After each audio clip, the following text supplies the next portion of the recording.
You're listening to Carolina Forest Panther Football on the Carolina Forest Panther Football Network, and it starts right now.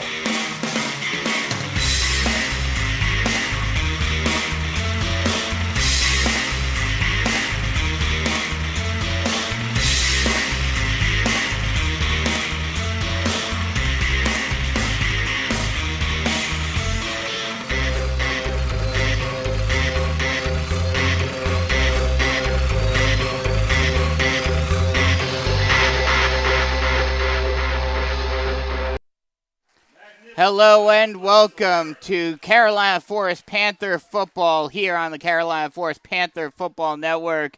As we have our long road trip of the season tonight, we are at Ray Stackley Field at W.L. Bond Stadium here in Stratford as the Panthers get set to take on the Stratford Knights in, their longest home game, or their longest road game of the season, but the easiest game the Panthers are probably have in the last 4 weeks. Once again, I'm Brandon Biskuping. I'll be bringing you all the action, and joining me as usual is Preston Payne. And Preston, before we get into this game, we got to talk about the home gauntlet that the Panthers had to face over the last couple of weeks. We talked about it at the beginning when they were facing off against Somerville, what kind of our expectations were and what was considered a success or failure in those 3 games. Now, after those games have ended, all 3 heartbreaking losses for the Panthers, leading in the fourth quarter to start off the quarter, but just not able to finish the games off. I know you don't believe in moral victories, but do you consider the way they played a good sign moving into the heart of the season, or are there concerns? I think that the team as a whole, showed a lot of potential. Mm-hmm. I think coming out of the 3-game stretch last year, you saw okay, they got killed by Somerville, they got killed by South Florence, and then Oceanside was an okay game. Yeah. I think I feel more confident in this team moving forward than last year's team. It's going to be, and I said this when we left last week, I said it's going to be how much can Mark Morris make adjustments at halftime? Yes. Because in all 3 games, but especially there's a bona fide adjustment that we saw in South Florence, that they moved Amari Adams to the middle. Mm-hmm. They moved him to the D tackle position instead of his natural D end. So tell me, you got some inside information on this. What did Philip McClay tell you this week after that? So I have a class with Phil, and I look at Phil. I was like, "You played really well. You played really well against Amari Adams last week." He goes, "Man, that man was nothing. He's not as good as I thought." It was funny. He said it. Well, and he said that they must have known that he was better than Adams because they moved him away from Philip. But either way, but when that adjustment is made, Coach Mark Morris didn't make a counter adjustment, and I think that is going to be the telling point is, can the Carolina Forest coaching staff make adjustments and play chess and not checkers when they're playing against coaching staffs that make adjustments? Yeah. Outside of that, 3 really close games is so much better than what we had last year. Definitely. And I think that will be something that you can build off of a lot sooner, and maybe they get that turnaround a lot quicker than last year's team, where it took them until the back end of region play because we talk about how in the first half of the season region play was really, really good. We only beat Conway by 2 points, and that was on a 2-point conversion to end the game. So it's one of those things where I think that the Carolina Forest team that we have this year is maybe not better, but I think they're more well-rounded. I think I would say as a whole, this team is better than last year's team simply because, like what you just said right there, they're more well-rounded. Last year, the offense basically had to keep up with the defense. Right. And the offense was good enough to do that because of Scott Saylor, because of Nate Schuessler, because of the dynamism of the Panthers' offense. I'm just gonna let that one slide. The dynamics of the Panthers offense. Anyway, but your point still stands in the fact that this now it's actually the reverse. Yeah. Now the defense is keeping the offense in games, and but I think the offense offense is still good enough that if they can get things going more this season. Yeah, but also we saw in that last drive that Carolina Forest had that stop, and all of a sudden now you're down a possession. You can't run a time of possession game when you're down. So that's the problem is Stratford or is Carolina Forest has to come out here and set the tempo, and the offense cannot start slow. And they started slow the past 3 weeks. With the first drive actually started really, really well, and then a couple holding penalties and a couple penalties pushed them back, and then they got going. It's not going to be that it's good. The reason we said this is not a real test game is because Stratford's not good. No. They're 0-3. They're 0-3. And they haven't played the level of competition that we have. Well, except for Dutch Fork. But even Dutch Fork is their first win was up against them. It's a weak Dutch Fork. So it's going to be one of those things where the only thing I'm looking here in this game is does the defense and offense start out quick? If they put up numbers, then I'll be confident. But if they're only scoring 35, even 42 points, I don't feel entirely confident because of the offense. The defense. The other thing too that I'm looking at for this game is can both offense and defense. Now, granted, it may not matter depending upon how the first 3 quarters go. But if this game is close enough where the first team is still on the field, can they finish off a game? Can they play 4 quarters? Right. Because that was the issue for the last 3 weeks. If the Panthers could play 4 quarters of solid football, they could be 4-0 right now. And that's the thing. If the game ends after 45 minutes, this Panthers team is literally 4-0. Yeah. This is we said it last week, but I think it has to be true.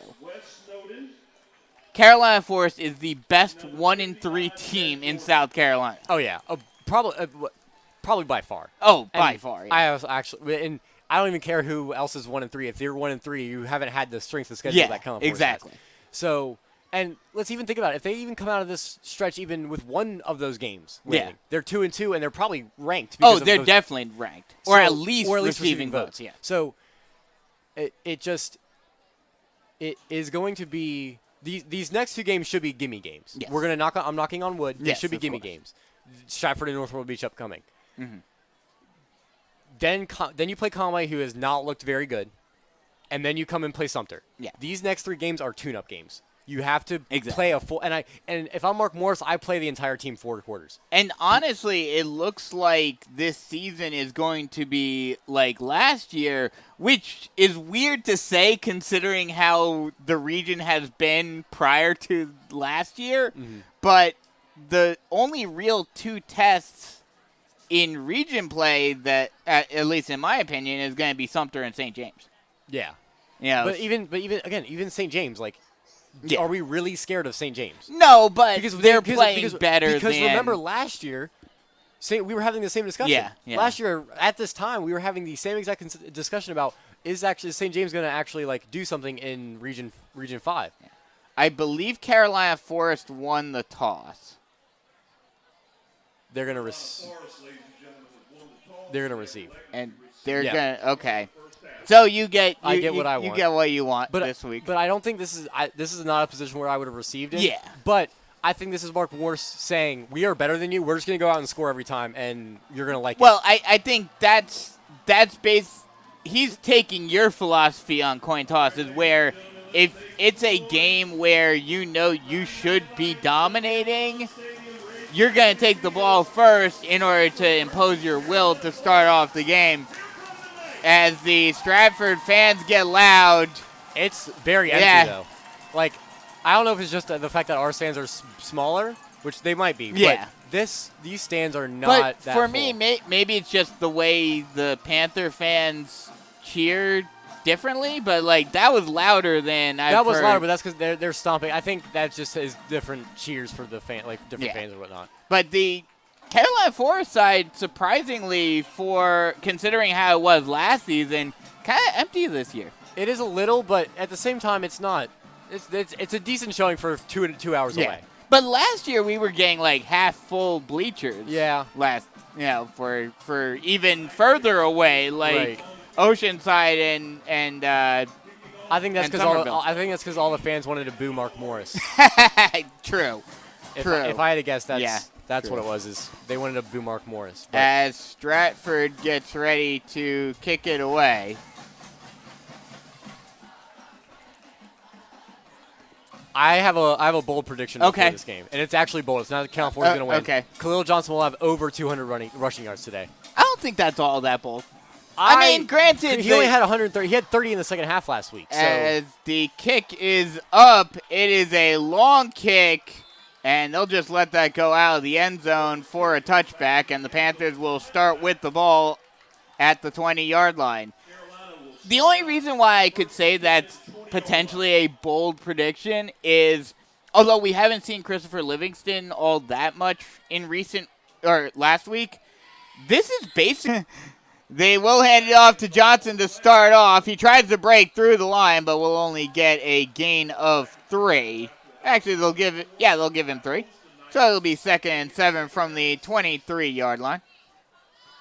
Not a bad run, just a run up the middle. Khalil Johnson getting used to the game. It's you don't have to do anything crazy your first run. It's just 4 yards, and 4 yards is better than 3, and it's a cloud dust football. Yep.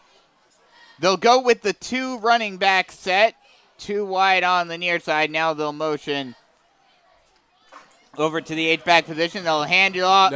Keep it. They'll run the triple option. Ethan Hamilton has got a lane. He's got one man to beat. Will he do it? Yes, he will. 20-10-5. Touchdown, Panthers.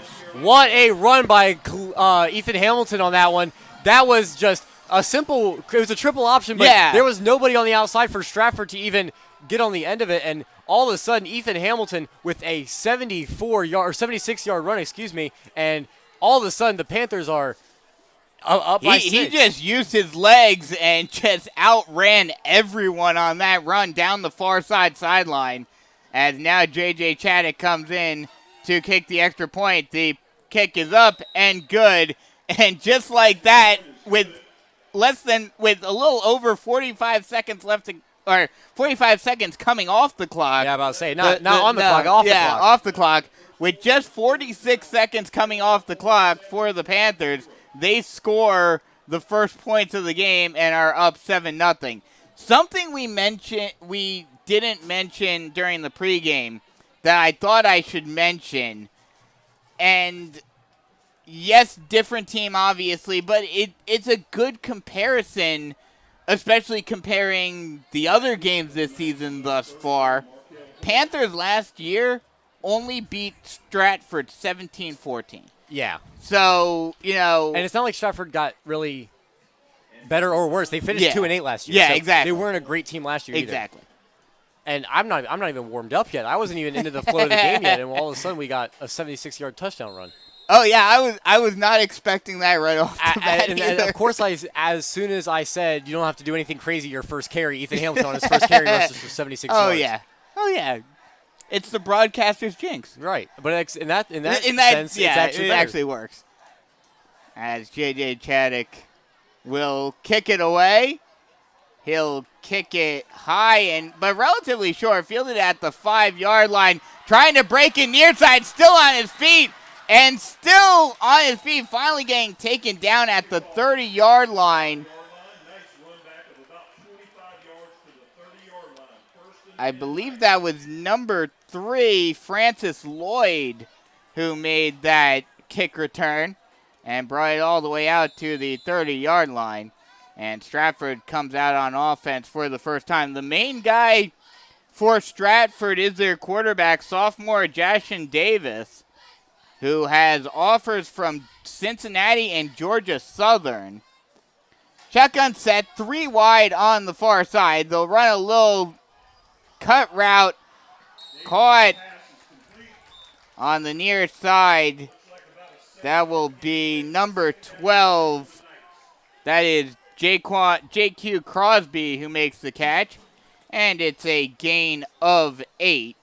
And it'll be a 2nd and 2 for Stratford. And already they're throwing the ball, which makes me think this is going to be a game where the defense just tees off on the quarterback. Yeah. But Also, you have to respect the accuracy in the arm, and already that arm is looking. That ball had some zip on it. So already getting looked at by a couple of Division I schools when you're a sophomore. That shows that you're a good quarterback. Shotgun set, 2 wide on the near side. They'll run the handoff, hands it off the first down and more, pushing forward to the 35-yard line. That was trying to see the number. And you almost wonder if because this Carolina Forest defense does look a little sluggish coming off the bus.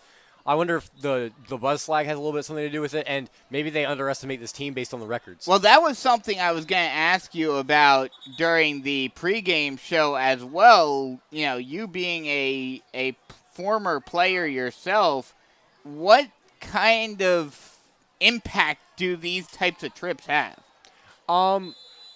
It depends on how you warm up. If you warm up like you're playing in the game, it doesn't really take that much of a toll. But if you go lazy in warm-ups, it's going to affect you a lot. That was Markel Holman who had that carry before, and they'll hand it off once again, but only gets a couple.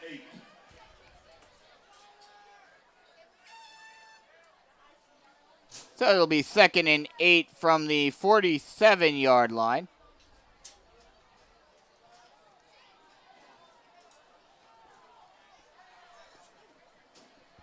Shotgun set, 2 wide on the near side. They'll motion, and they're going to call an offside.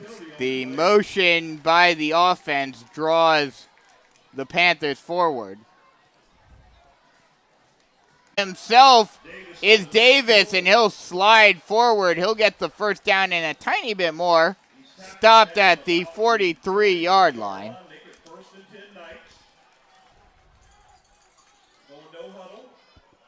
They're going no huddle.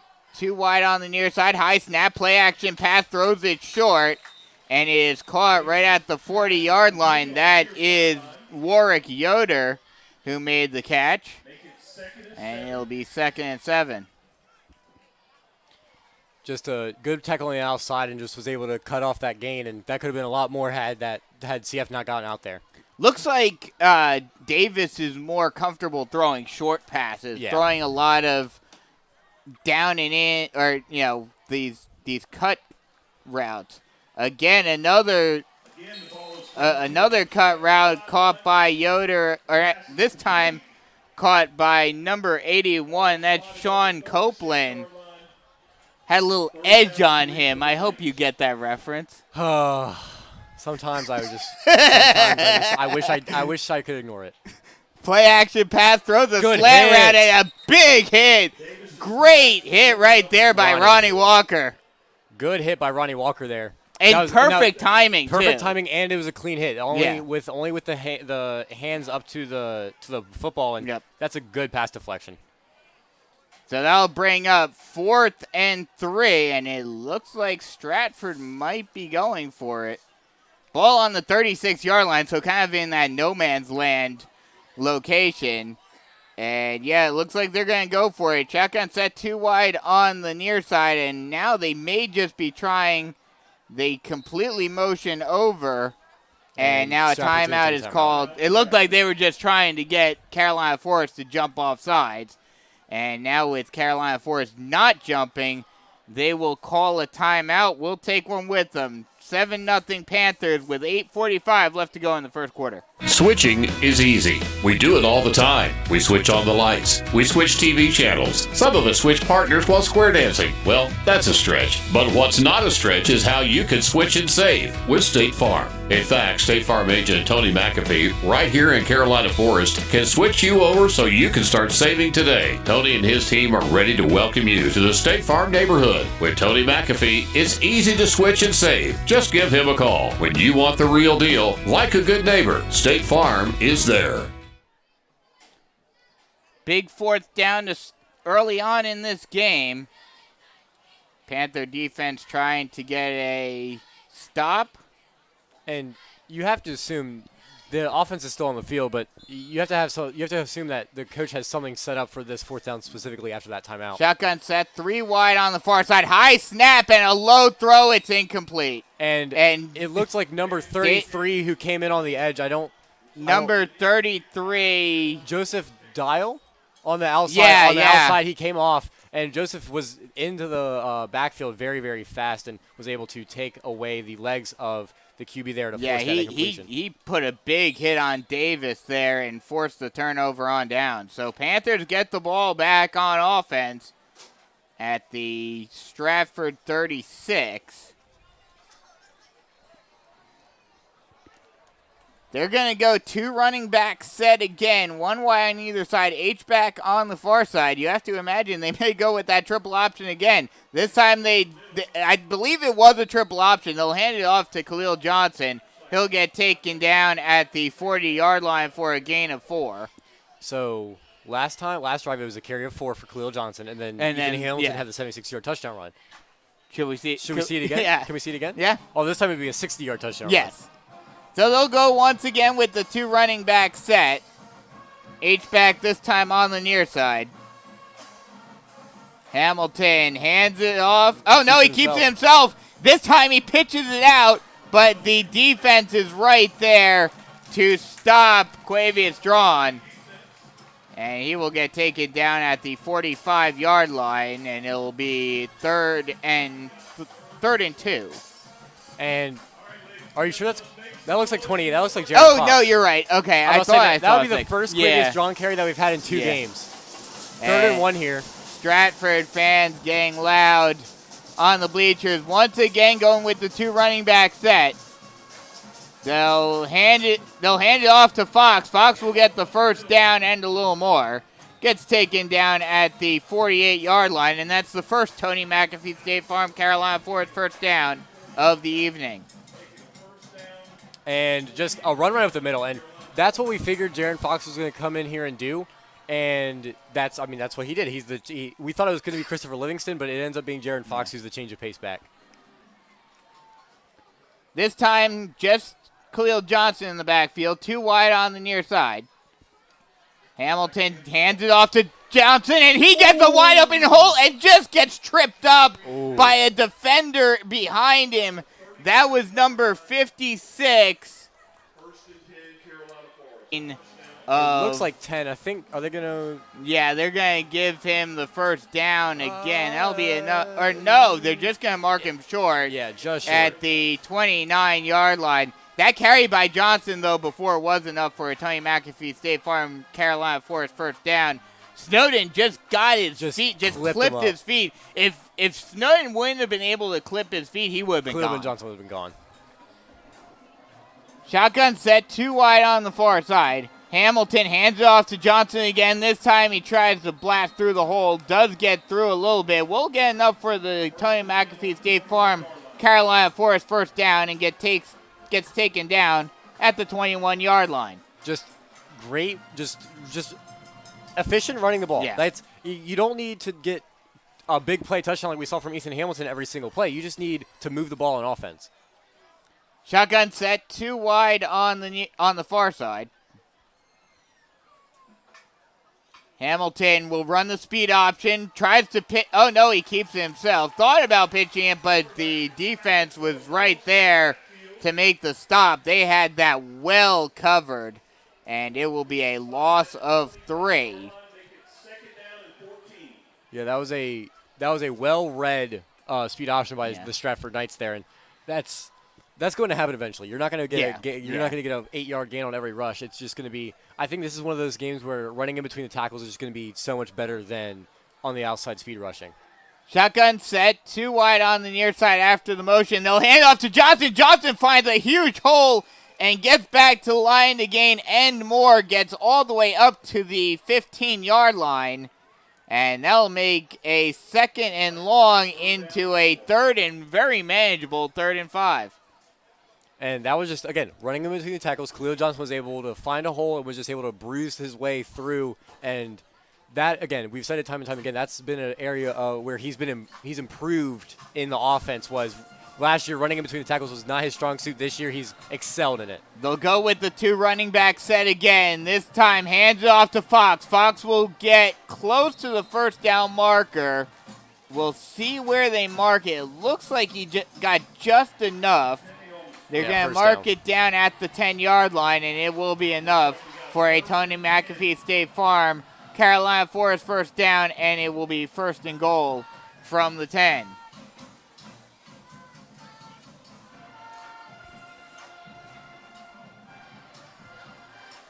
They'll go with the 2 running back set again. Hamilton hands it off to Johnson, and he gets swallowed up right at the line of scrimmage. They will say he got back to the line, or maybe lost half a yard. And just again, not going to get a 5-yard run on every play. That keeps the defense modest, though, when you run that speed out, when you run that triple option out to the outside, and you can't run triple option every time. And that we talked about it on the flip side last season, but that's one thing that kind of hurts the Panthers, and you mentioned it as they go 2 running backs in the backfield once again.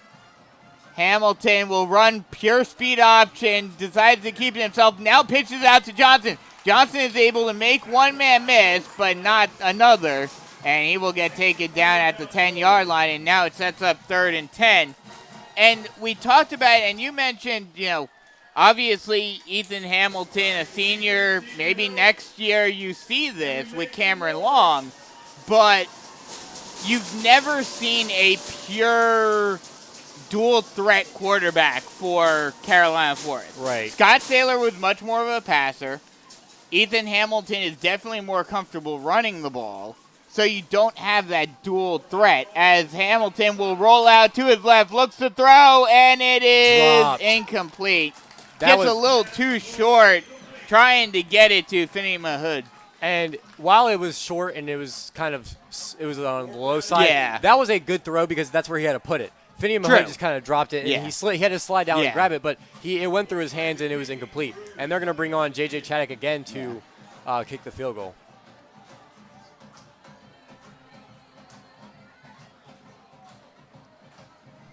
The snap, the kick, and it is good. Thought from our angle that it may be going a little bit to the right, but it does go through the uprights.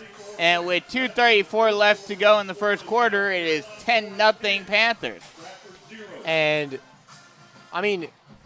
not that it really worries me, but if this game is not a blowout, probably by the end of the second quarter, I don't feel comfortable. If this game is not 20-0 at least at halftime, it's a little worrisome. It's a worrisome. Yeah. And that sounds bad, but this Stratford team is not that good. It's kind of similar to Coastal last week. Yeah. The fact that they did not completely blow out 23, and then two Stratford return people just kind of collided. Yeah. It Jacksonville was State. Jacksonville State. I remember now. As I'm pulling it up. Yeah. Thanks. But yeah, just if this team cannot just completely shut out, if not actually shut out Stratford, that would be a little worrisome for me. The final score of this game should be 49-7. Yeah. So Stratford will start with on their own 24-yard line. Shotgun set, 2 wide on the far side. Davis takes a snap, play action pass, throws a slant pass, and it is caught.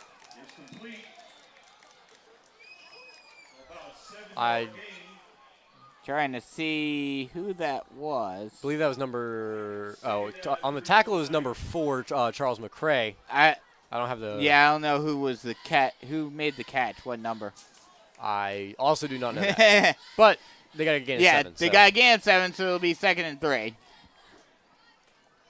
Shotgun set, 2 wide on the far side once again for Stratford. They'll motion the near side guy into the backfield, hands it off, and a good, still a great job right there by number 31.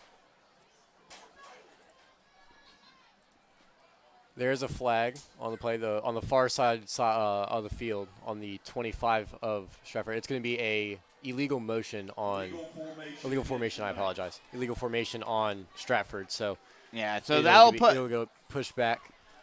That'll push him back, but a good job by Marco Holman being able to stay on his feet and shed a couple of tackles. Yeah, to get to the outside. Yeah. But to be fair, he also didn't even if that play stands, he doesn't get a gain of anything. It gets back to the line of scrimmage. Exactly. So that also means that the Panthers defense group tackled to the ball and was able to hold him for no gain. So they'll make it a 2nd and 9 now for Stratford. Ball on the 25-yard line. If I had $1 for every camo piece of clothing that I could see in the stands right now, I'd be a millionaire. And it's neon night. Like, it's not even, whatever.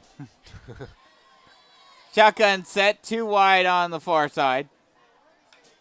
Davis takes the snap, play action pass, rolls it out to his left, looking, throws it deep, and it is caught! Wow. What a catch! A great hand fighting. Wow, just in coverage. Charles McCray just got beat. Great hand fighting by the wide receiver. That I believe is number 28. That ball was up there for a long time, and he probably even had position on him as they're going to take the snap. He's going to go. He's going to look that way again, looking deep. It's caught, and it's a Stratford passing touchdown. Just 2 big passing plays, and all of a sudden Stratford is down in the end zone. Number 2, I believe, on the touchdown reception, I believe. That was J.Q. Crosby who made the catch. That was number 12. And now the extra point attempt by Enzo Mon is up and it's good. And now it's only a 3-point game with 1:09 left to go in the first quarter. And, I mean, we talked about it during the first drive. Obviously, Josh Davis is a good quarterback, a good passing quarterback, and he showed off his arm right there. He definitely did, but if we're being honest, that first ball that he threw that was a deep pass, it was I believe my guy is better than your guy. Yeah. It's not. It was a one-on-one ball. I mean, to be fair, I believe it was Xavier Wynn actually who was doing the hand fighting on that pass. And he did a good job trying to, what I think he probably should have done is instead of trying to go for the interception, should get down. Yeah, I agree. Yeah. But now this offense not be a close game going into the halftime locker room. No. As the kick is long, it'll be fielded at the 7-yard line, taken out. He's going to go to the far side. He's looking up the middle, looking for a crease, and he's going to get hit and brought down right at the 25-yard line is where I think they're going to mark him. It looks like they're going to mark him at the 25. So that's where the Panthers will start with the ball on offense. Charles McCray on the return. Again, this offense honestly didn't look bad until they got into the first and goal from the 10, and then all of a sudden the offense stalled out. But they're going to mark him down right at the 30, I believe. And one thing that we didn't mention in the pregame, last week Khalil Johnson had 22 rushes. And I think while you want to feed the ball to your best player, I think that's probably too many touches for Khalil Johnson in one night just because he's going to get tired eventually.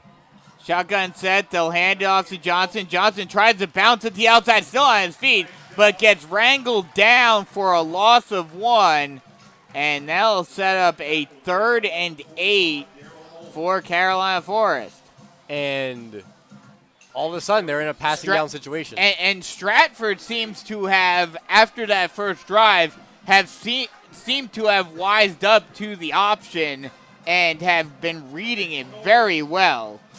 Shotgun set. They'll run the speed option again. Hamilton keeps himself, tries to push forward, still going, still on his feet, and he may have gotten it. He's right at the line to gain. Yeah, they're moving him forward. Yeah, and that'll be enough for Tony McAfee State Farm, Carolina Forest first down. Nice job by the offensive line just keeping everyone moving forward, and Hamilton just ducked underneath them and just basically used them as a scrum line to just push forward. As the refs are signaling for a timeout. End of the quarter. End of the quarter. Third. So that'll end the first quarter. Panthers up by 3, 10-7. We'll take a quick break and come right back with more Carolina Forest Panther football action. Comfort Dog Grooming Salon has been part of the Carolina Forest community pet grooming needs with quality and loving care for your pets for over 15 years. Large, medium, or small, they groom them all. They've always accepted new clients, and rebooking is easy. With 31 years experience with their staff, they're up to date on techniques and safety standards for all breeds, and the medical conditions are no problem. They're active in your community with youth sports and lending a helping hand. Call them to be a part of the family with your furry friend. 843-903-4554 or at ComfortDogSalon.com or just stop by with your furry friend at 4006 Postal Way, Myrtle Beach. Start of the second quarter with the Panthers only up by 3, and I mean, you talked about it before. Yes, the Panthers are in the lead, but this is not the start that I think a lot of Panther fans expected. I don't think so either, and it looked really good until the past 2 plays. You know what I mean? It looked good. And then all of a sudden, just a one-on-one catch, and all of a sudden they're in the end zone. And now you got to assume they play deep. The safeties are playing deeper now. Yeah. Now you got to assume that the corners maybe play back as well. And I think Mark Morris needs to tell his secondary, if you don't have a shoe-in catch, just knock it down. Yeah.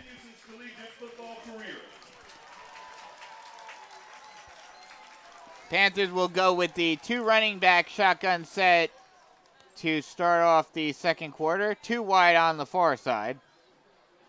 Hamilton takes the snap, hands it off, and Fox will try to push forward. We'll get a gain of 3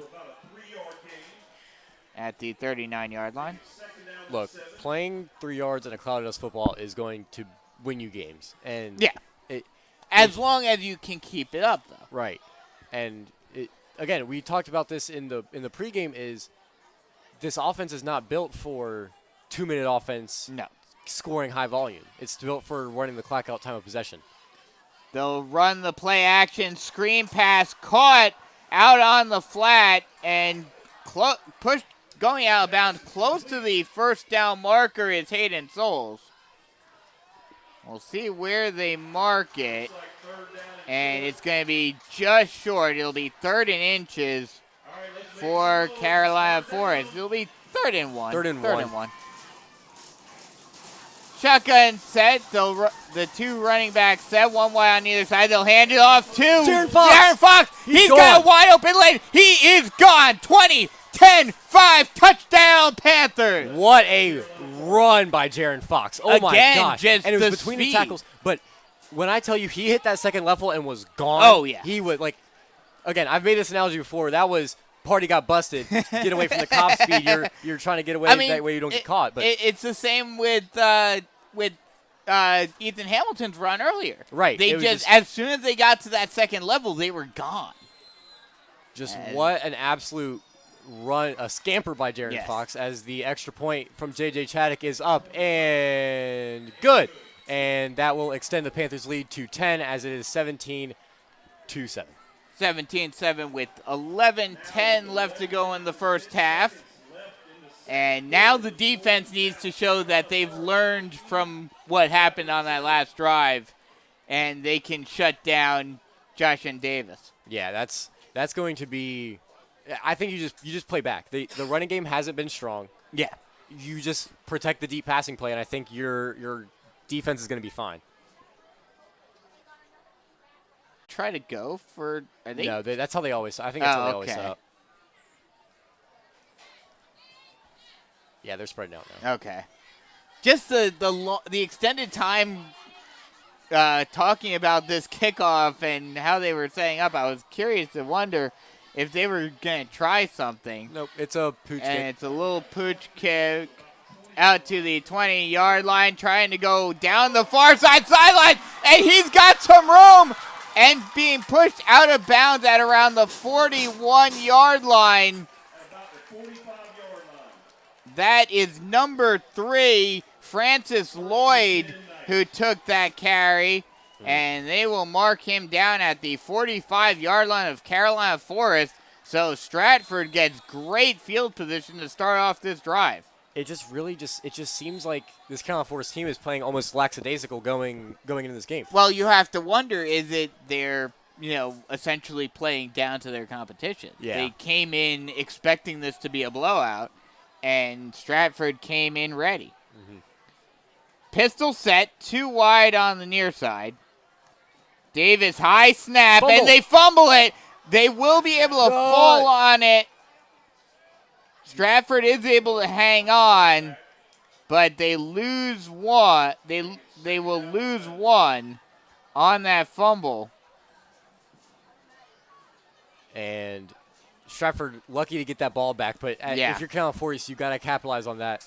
But also to be fair, it was in the backfield, not really any defensive players that got in there yet, but got to take care of the high snap, and Davis tried to hand it off to Holman and just couldn't get it to the running back. Shotgun set, the 3 wide on the near side, play action pass, rolling out under pressure, throwing it deep and well over the head of everyone, trying to get it to J.Q. Crosby. Now, something tells me that he is trying to do way too much. Yeah. Because the play had a scheme, it's almost like the play that Scotty ran last year with Nate Schuessler and all them, where everyone came to the near side, or to the far side, the open side of the field, and he would hit the check down or go for Nate Schuessler over the top. But he had 23, I believe, the running back in the flat just wide open, and he just did not take it. So I think he's trying to hit the big play way too much now. They'll go shotgun set again, 2 wide on the near side. Davis takes a snap, throws a little out pass to the running back, and getting tackled at the 40-yard line is once again Marco Holman. And that will be 4th and 4. And this is where the defense cannot. You obviously have to protect the sticks, but would be a big shot to when the defense thinks that they can just play up. Yeah. This would be a play where I maybe not try to take a shot, but also I would try to kind of catch the defense off guard. Shotgun set, takes a snap. He's looking right. He's going to hit a quick pass to the outside, and it is dropped. Stratford turns the ball over on downs, and all of a sudden this Panthers defense shows up. Well, a good job like we talked about during the pregame in terms of getting into the second quarter, but right here, making that adjustment after the big pass play on the last drive. Right. So the Panthers get the turnover on downs and now have the ball on offense on their own 39-yard line. And now all of a sudden you could really get into big scoring territory with this drive right here. No handed. Oh, no. Hamilton keeps it himself, trying to break through the line and gets taken down at the 44-yard line after a gain of 5. And Ethan Hamilton, I wish I had enough, not paying attention ability, but enough knowledge of what an actual broken tackle would be counted as to count Ethan Hamilton's broken tackles, because there was at least 5 people that had a hand on him in that sense. He has at least 6 or 7 tonight. Oh, just tonight alone. Yeah. They'll hand it off to Khalil Johnson on the counter, and he will get the first down and more. Gets taken down at the 47-yard line of Stratford. That's enough for a Tony McAfee State Farm Carolina Forest first down.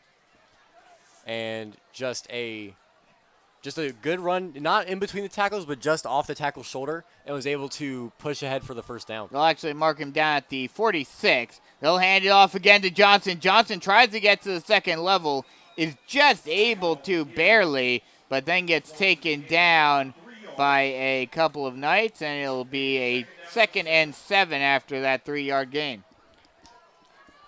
Again, I'm going to say this a lot because it's important. 3 yards and a cloud dust football is not bad football. No. It's just when you get behind the chains, then you can't use the 3 yards anymore. Well, that's the key if you're going to play that style of offense is you need to keep the ball moving forward. Right. They will hand it off to Johnson, and Johnson will get pushed back. There's a flag down as well. I believe this is going to go on the Panthers for holding, and Khalil Johnson's slow to get up. And that's not a good sign for the Panthers. Yeah, Livingston's coming in and right he's now. got a decent limp as he heads to the sideline. And, Khalil Johnson had the injury bug plague him last year, too. Mm-hmm. So. Going to be holding on the Panthers. And the Panthers will get pushed back on that holding call. And as much as that sucks, you worry about what Khalil Johnson's looking at right now. Exactly. And it was because he kept getting he got stood up and he kept getting pushed back, and the whistle wasn't blowing out well after. Yeah. And so he just wasn't able to get his feet underneath him, and he rolled his ankle, I believe, or rolled his leg or whatever the case may be. It'll be 2nd and 17 from the Carolina Forest 47. Shotgun set, 2 wide on either side.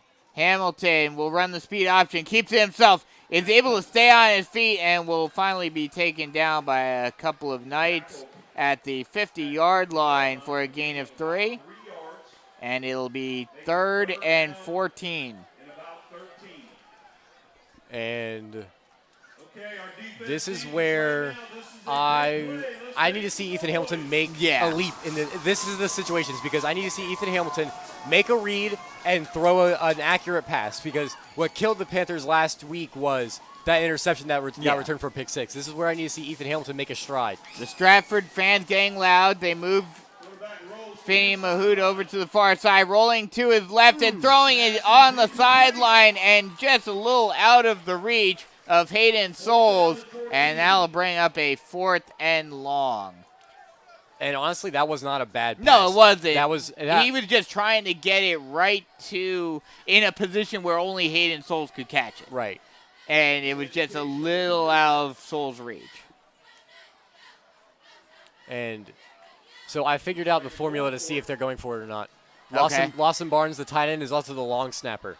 He's in right now. They're gonna. I put money on it that they're gonna get it back up and punt. And look at how he's holding it. Yep. He's punting. Yep. And Hamilton is able to get it up, and they're just gonna let it roll. What a punt! The Panthers will let it roll, and it will go out of bounds at the 13-yard line. That was a coffin. If that had a little bit more leg on it, it could have been a perfect coffin corner. It was directed to the sideline. It was just able to get out, roll out of bounds at the 13. So with 7:12 left to go in the first half, we'll take a quick break. 17-7, Panthers in the lead. Switching is easy. We do it all the time. We switch on the lights. We switch TV channels. Some of us switch partners while square dancing. Well, that's a stretch. But what's not a stretch is how you can switch and save with State Farm. In fact, State Farm agent Tony McAfee, right here in Carolina Forest, can switch you over so you can start saving today. Tony and his team are ready to welcome you to the State Farm neighborhood. With Tony McAfee, it's easy to switch and save. Just give him a call. When you want the real deal, like a good neighbor, State Farm is there. 1st and 10 from the 11-yard line, and Joshin Davis actually goes under center, single back formation, hands it off to Marco Holman, and he will only get a gain of half a yard. So it'll be 2nd and 9. Play action pass on the 2nd and 9, going deep, and it's caught! Again with a man on him. That, I believe, is number 81, Sean Copeland, and he has had quite a game thus far. That time, again, Xavion Wynn was all over him, and yet Copeland was still able to make the catch. And Carolina Forest is going to take a timeout, and I completely agree with that decision. Yeah. You have to make an adjustment here. You have to have a safety over the top. You have to have, honestly, maybe put even Jamari Davis on him. You don't know why? The size. Yeah. Jamari Davis is sitting at 6'3", 6'4"? 6'3", 170. And maybe not bigger, but he's definitely taller. And so... Well, yeah, slightly taller and actually the same size weight-wise. Sean Copeland, 6'2", 170. So it's one of those things where that is more of a matchup that you like instead of Xavier Wins, who's just a little shorter. Yeah, Xavier Wins 5'9", 160. Right. So it's no. I'm not. Yeah, Xavier Wins has been a great corner. Yeah. It's just the size is just too much, I think, and you put Jamari Davis on him. Especially because it seems like Copeland has been the primary target for these deep passes, do you potentially put a safety over the top as a basically double team him? I think you maybe, but also I think you have to also realize that spreads out your defense a lot, which can open up something else. So I think you maybe put Jamari Davis on him instead.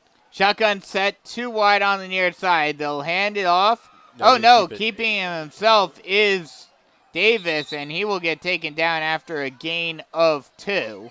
And I'm noticing now, though, that Xavier Wins is still on him.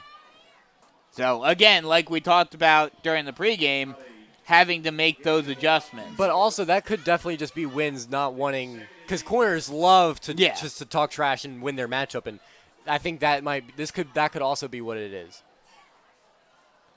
Shotgun set, 2 wide on the far side. Davis takes the high snap, play action pass. Short pass is caught on the near side. That is number 17.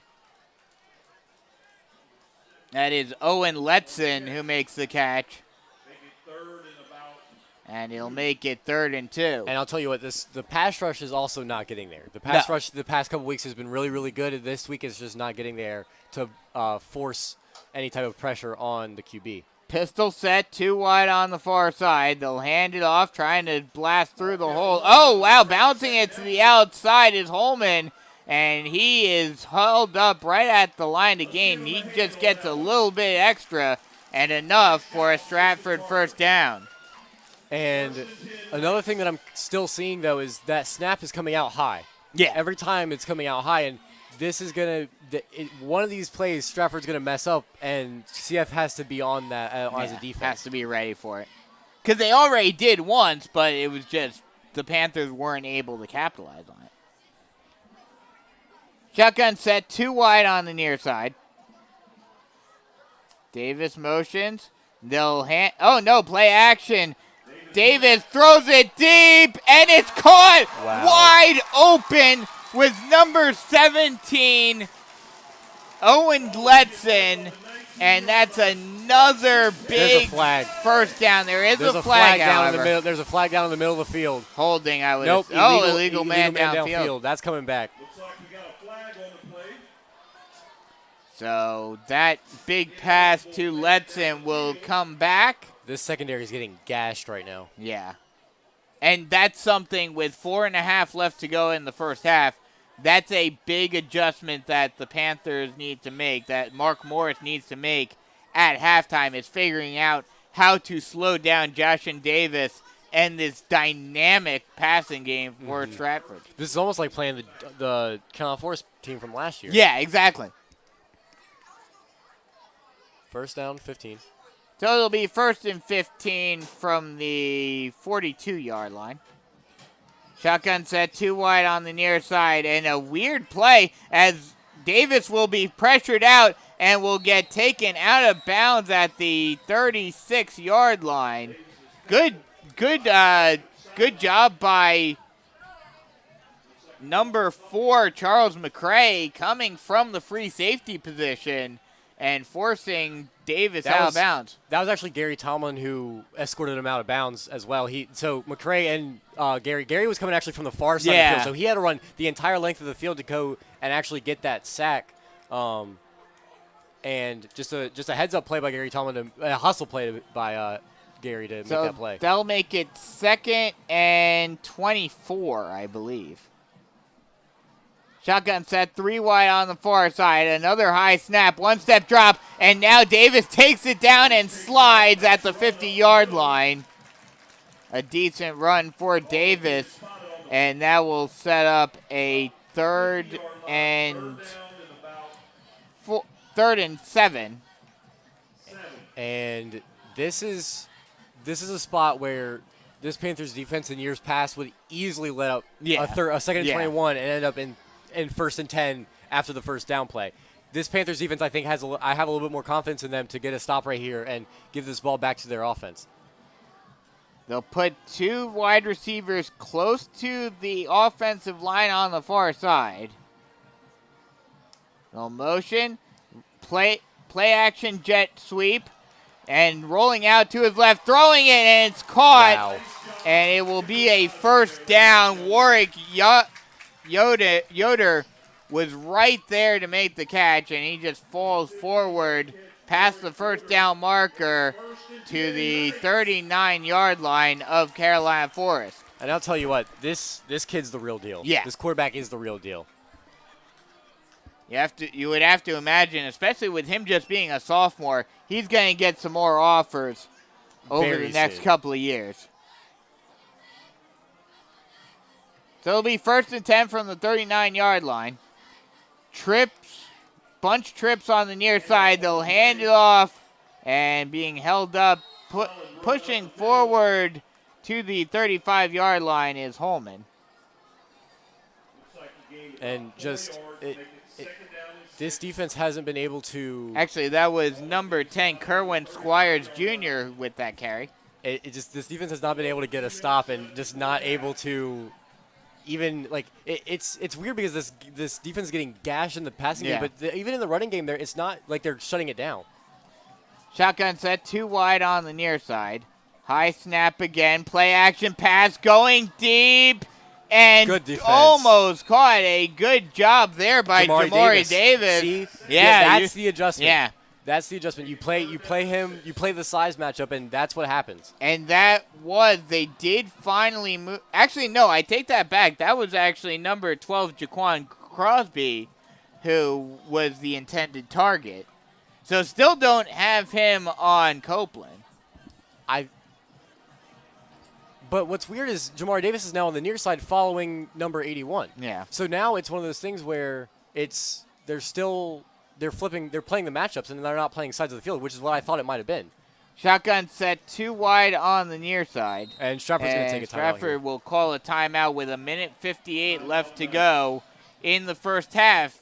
Panthers lead it 17-7, but Stratford driving in Panther territory. We'll be back with more Carolina Forest Panther football action. Comfort Dog Grooming Salon has been part of the Carolina Forest community pet grooming needs with quality and loving care for your pets for over 15 years. Large, medium, or small, they groom them all. They've always accepted new clients, and rebooking is easy. With 31 years experience with their staff, they're up to date on techniques and safety standards for all breeds, and the medical distance are no problem. They're active in your community with youth sports and lending a helping hand. Call them to be a part of the family with your furry friend. 843-903-4554 or at comfortdogsalon.com, or just stop by with your furry friend at 4006 Postal Way, Myrtle Beach.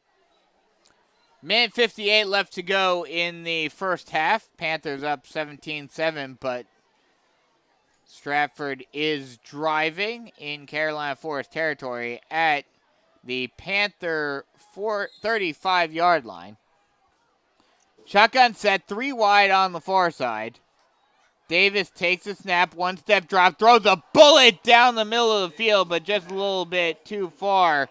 Trying to get it to Owen Letson, the tight end, but just could not quite get it to him.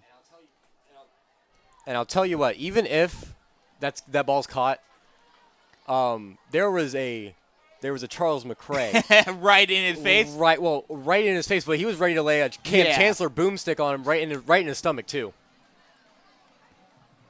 Going for it on 4th and 7. They're going to go for it on 4th and 7. I mean, I get it. They're kind of in no man's land on the 35. They'll run the play action. Davis throws it deep, and it's incomplete. Ooh. Great job by Jamari Davis, making sure, even though he wasn't looking for the ball, he was completely focused on the wide receiver. He made sure not to touch him and basically just shielded his view from being able to make the catch. That is a good play by Jamar Davis. And on top of that, he reads the hands, and that's something you could do as a corner. You can read the hands of the wide receiver and see when they come up, and then you can play the hands. So that will be a turnover on downs. Panthers get the ball back. We'll see if they Khalil try to do something. Khalil Johnson's got a hole. He is gone. 20, 10, 5, Touchdown, Panthers! And I think we can go ahead and assume that Khalil Johnson's okay. Yes. If I had to guess, Khalil Johnson's going to be okay. Yes. Yeah, I'm pretty sure his leg is perfectly fine. Whatever was ailing him before, he is 100% again. I was about to say, I was about to ask, do the Panthers try to score a touchdown before the half? I didn't even need to ask a question. I don't even think they really. Khalil Johnson just said, yeah, we're scoring before the half. As J.J. Chang puts it up and in, and with a minute and a half left to go in the half, it is 24-7 Panthers. And maybe that's the momentum boost for the Panthers to really get themselves in the groove going into the half. But here's another interesting note. Now, all three of the main bell carriers for CF have a rushing touchdown. Jaron Fox, Ethan Hamilton, and now Khalil Johnson, all with a touchdown. And this offense, if they can continue this now, obviously a weaker opponent, which is why we said we were going to overreact to this. Yes. But again, this offense looks potent. Yeah. But what concerns me on that front is the fact that, yes, they'll have these gigantic runs every now and again, but they'll also have moments where the Stratford defense will just completely dominate them. But again, that's been like it was all season long. It's not anything new that this offense isn't able to get big chunk plays every play. You don't want to have that, different sport analogy, but you don't want to be the Yankees where it's home run or strikeout. Right. As J.J. Chaddock squib kicks and it hits off a Stratford player, and it'll be recovered at the 35-yard line for Stratford. Okay, I just saw this. Somerville posted. Guess what the Somerville Sumter game is? What's the score? 21-14 Somerville. Not even that close. I'll give you another chance. You're not going to get it, but I'll give you another chance. 28-0 Somerville? 24-0 Somerville. Wow. Yeah. Just an absolute throbbing. By the way, they've only played one quarter. Wow. 24-0 first quarter, Somerville beating Sumter. Which, as they'll go empty backfield, 5 wide, 3 wide on the far side, 2 wide on the near side. They'll try to throw it deep, and it is intercepted. Nope. Oh, dropped. no. Charles McCray with the deflection, but it was dropped. It looked like he had the chance to catch that, but that one was a good more job of a by duck. Holman to make sure that McCray was not able to intercept it. Yeah. And we'll talk about this more during halftime, obviously. But if that score holds up, I think that shows that Sumter is beatable for Carolina Forest. Oh, yeah. If Carolina Forest plays Somerville, I know you don't like the transitive property. Right. But if Somerville is dominating Sumter that badly, whereas Carolina Forest was able to keep with them for 3 quarters at least. Yeah. That's a good sign. Shotgun set, 3 wide on the far side. They'll hand it fumble. off, and it's fumbled. I believe the Panthers have it, and they do. Number 8 on the recovery. recovery. That is number 8. That is, I'm going to have to go to the master roster. Yeah, I haven't seen number 8 come on the field. That is Jordan Sandiford. Oh, that is a name that he is the starting. He was the starting cornerback last year. Yeah, but he, at least on my original depth chart, he wasn't on there. What a play by Jordan right there, and that was a great heads-up play. He saw the ball go loose, and all of a sudden, with 1:18 left, all of a sudden you can score again before halftime. Yeah.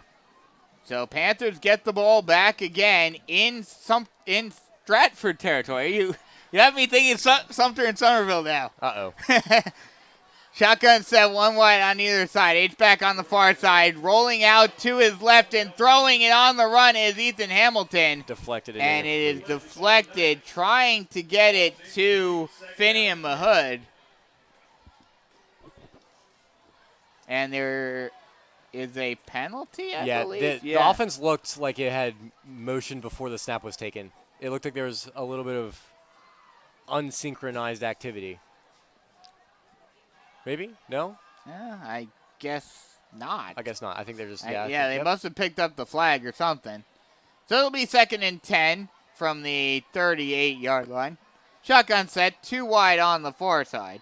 They'll mark him out of bounds at the 21-yard line. Just A minute 3 left to go. and that was really heads-up football by Khalil Johnson because he got out of bounds. Yeah, smart. Saving timeouts. They still have 2 of them, but they're saving the timeouts for when they need them. And that was just a really heads-up play by Khalil Johnson. A minute 3 seconds left to go in the first half. They'll go with the 2 running back set. Hamilton will hand it off to John. No, he should keep it. Keeps it himself. He finds a hole, and he's gone. Touchdown, Panthers. What a run by Ethan Hamilton right there, and just I think finds the a hole. I think the offense have found their groove. I think they have too. If I had to guess, I think they'll be all right. Yeah. Yeah. That'll make it a 30-7 game.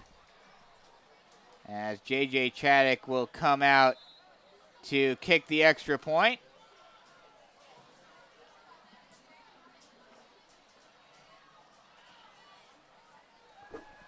Snap is up, kick is up, and it is good.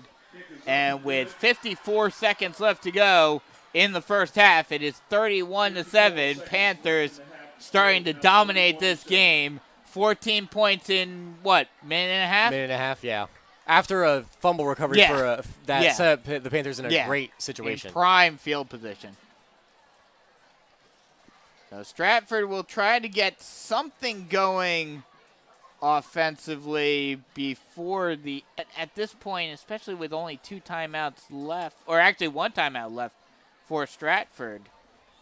Have to imagine that they're probably just going to let this clock run down and go into the halftime locker room and try to regroup.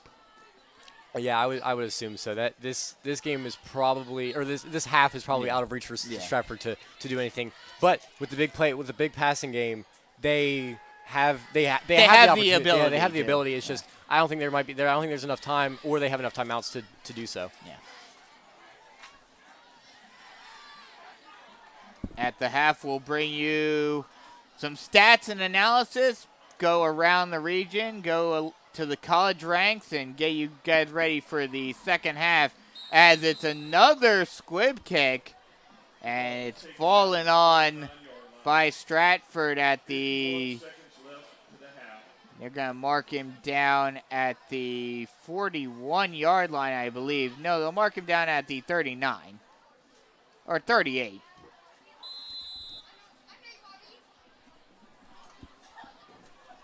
So we'll see if Stratford decides to try to do anything with 51 seconds left to go. Now, if I'm Stratford here, I don't think I would do anything, but shotgun set, 2 wide on the far side. Davis high snap, will hand it off. Trying to break through the hole is Holman, and he'll get taken down at the 45-yard line. One more play before the end of the half. Actually, they don't have to run a play, actually. Yeah, they do. It's 1 second differential. No, do you see that? Nah, I guarantee you they don't. It's the play clock is going first. I'm telling you. Oh, well, yeah, the play clock is going first. The play clock is like half a second ahead of. They're not gonna. I don't think they won't have to run another play if they don't want to, but I think they're going. They're setting up for one. So we'll see if they decide to. Shotgun set, 2 wide on the far side. 5 seconds left. They will. And they're going to hand it off to Holman. Holman will get a hole and gets all the way out to the 38-yard line before he's pushed out of bounds. But that will end the half. So after a half, it is 31-7 Panthers. After struggling a bit in the first quarter and to start off the second, they get their butts moving and finally get the offense going the way that everyone thought they should to finish off the first half. We'll take a quick break and come right back with some first half stats and analysis and get you ready for the second half here on the Carolina Forest Panther Football Network. Switching is easy. We do it all the time. We switch on the lights. We switch TV channels. Some of us switch partners while square dancing. Well, that's a stretch. But what's not a stretch is how you can switch and save with State Farm. In fact, State Farm agent Tony McAfee, right here in Carolina Forest, can switch you over so you can start saving today. Tony and his team are ready to welcome you to the State Farm neighborhood. With Tony McAfee, it's easy to switch and save. Just give him a call. When you want the real deal, like a good good neighbor, State Farm is there. Comfort Dog Grooming Salon has been part of the Carolina Forest community pet grooming needs with quality and loving care for your pets for over 15 years. Large, medium, or small, they groom them all. They've always accepted new clients, and rebooking is easy. With 31 years experience with their staff, they're up to date on techniques and safety standards for all breeds, and the medical conditions are no problem. They're active in your community with youth sports and lending a helping hand. Call them to be a part of the family with your furry friend. 843-903-4554 or at comfortdogsalon.com or just stop by with your furry friend at 4006 Postal Way, Myrtle Beach.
Welcome back as we are at the half here at Stratford High School with the Panthers leading the Stratford Knights 31-7.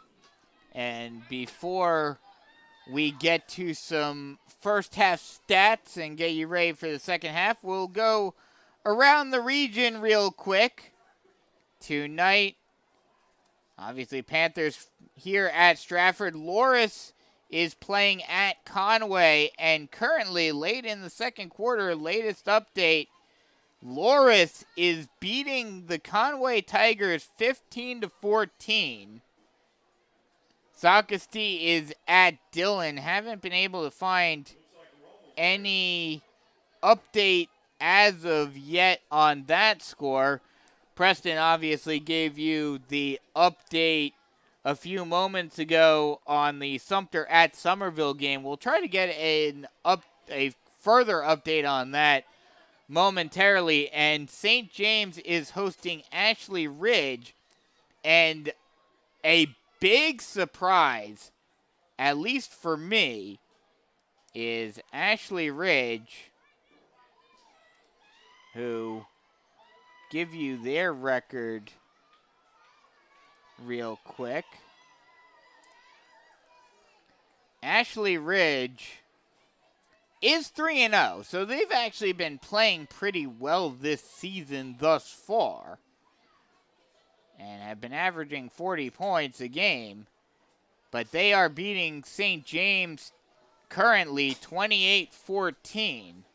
So interesting as Preston gets back finally. Look, there's about 1 million people in there. Fair enough. And I'll tell you what, the stadiums don't look full, but the bathrooms and everything else sure are. Yes. So I cut me was some slack. going around the region. Okay. And I've fill me got in. some interesting scores for you. Okay. Here, hit me. Well, I saw the Dylan somebody was close. Oh, okay. You do have an update on Dylan and Saukesty. I saw. I want to say Dylan was winning. Wow. Dylan was winning. I saw it somewhere. I'll try to find it. Okay. But Loris is beating Conway 15-14 late in the second quarter. Yeah. And Ashley Ridge, who I looked it up, they are actually 3-0 this season. Okay. So they're doing well in their season thus far. But they are up 28-14 on St. James. Jeez. So if these scores hold up, Carolina Forest would be the only team in the region to win tonight. I wonder when the last time that happened was. Not that you would even know, but Probably a while. it's probably yeah, probably has been a while. because remember you only have Maybe even 2019. yeah At because least. yeah, because you only have that half of the year because someone has to win in the region game. Yeah, So, yeah. I'm still trying to look for. I knew I saw it somewhere. The Saukesty page posted it. Hold up. Give me like half a second. Okay. But as you look that up real quick, I'll go to the college front real quick for both of these teams. Carolina Forest, in spite, although the reason for it, as Stratford's band is huge. Yeah, Stratford's band is massive. Holy Jesus. They have quite the production going on the field right now. Hey, the Stratford band's gonna be the best thing that Stratford puts on the field. Definitely, hands down. But unfortunately, because of Coastal not being able to completely dominate Jacksonville State last week, Scott Saylor and Nate Schussler, in spite of being dressed, were not able to get on the field last week. Very sad. Very sad. Very sad. But Mason Garcia did get his first touchdown pass as the official starter for East Carolina last week. Threw for 62 yards of 10 of 27 passing. Also did have an interception. So 1 touchdown, 1 interception for him. Yeah. Also rushed for 118 yards on 16 carries. Kyle Watkins last week had 2 receptions for 12 yards. David Leggett had 1 reception for 5 yards. This week, Campbell travels to Monmouth. Coastal is hosting Duquesne. East Carolina hosts App State. And Wofford hosting Presbyterian. For Stratford, the only player for them at the next level currently is Mason Lord, who's a sophomore at Presbyterian. And they face Wofford this week. 17 minutes ago, I don't know, Somerville has now increased their lead to 31-0. So I don't know if you saw that or not, but no, I did not. 31-0 now is the score in Somerville. Well, no, I take that back. 1 minute ago, there was an update. 31-3 now. Okay, so they kicked the field goal. Yeah. Big whoop. Big whoop. But here's the thing. Okay, now that Sumter's played them, how good does that one-score loss look on Carolina Forest record? Yeah. Because you have a one-score loss against Somerville, a one-score loss against Oceanside, and then a one-score loss against the number 1 team in 4A. Yeah. It now, obviously, we're not going to be receiving votes or anything Yeah. now, but you'd have to imagine Sumter also It's gonna loses a drop. And if they don't, then that just I might go to wherever they hold their meetings, and I would just I would not be working with you anymore because I would be in jail.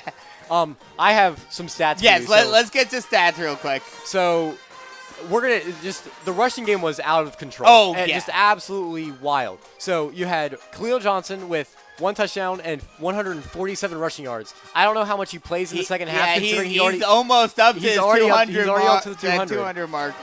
Ethan Hamilton with 114 yards and 2 touchdowns. He hasn't done a whole lot outside of that 76-yard run, the touchdown run. Well, for both of them, their big runs that gave them the majority of their yardage were the touchdown runs. Right.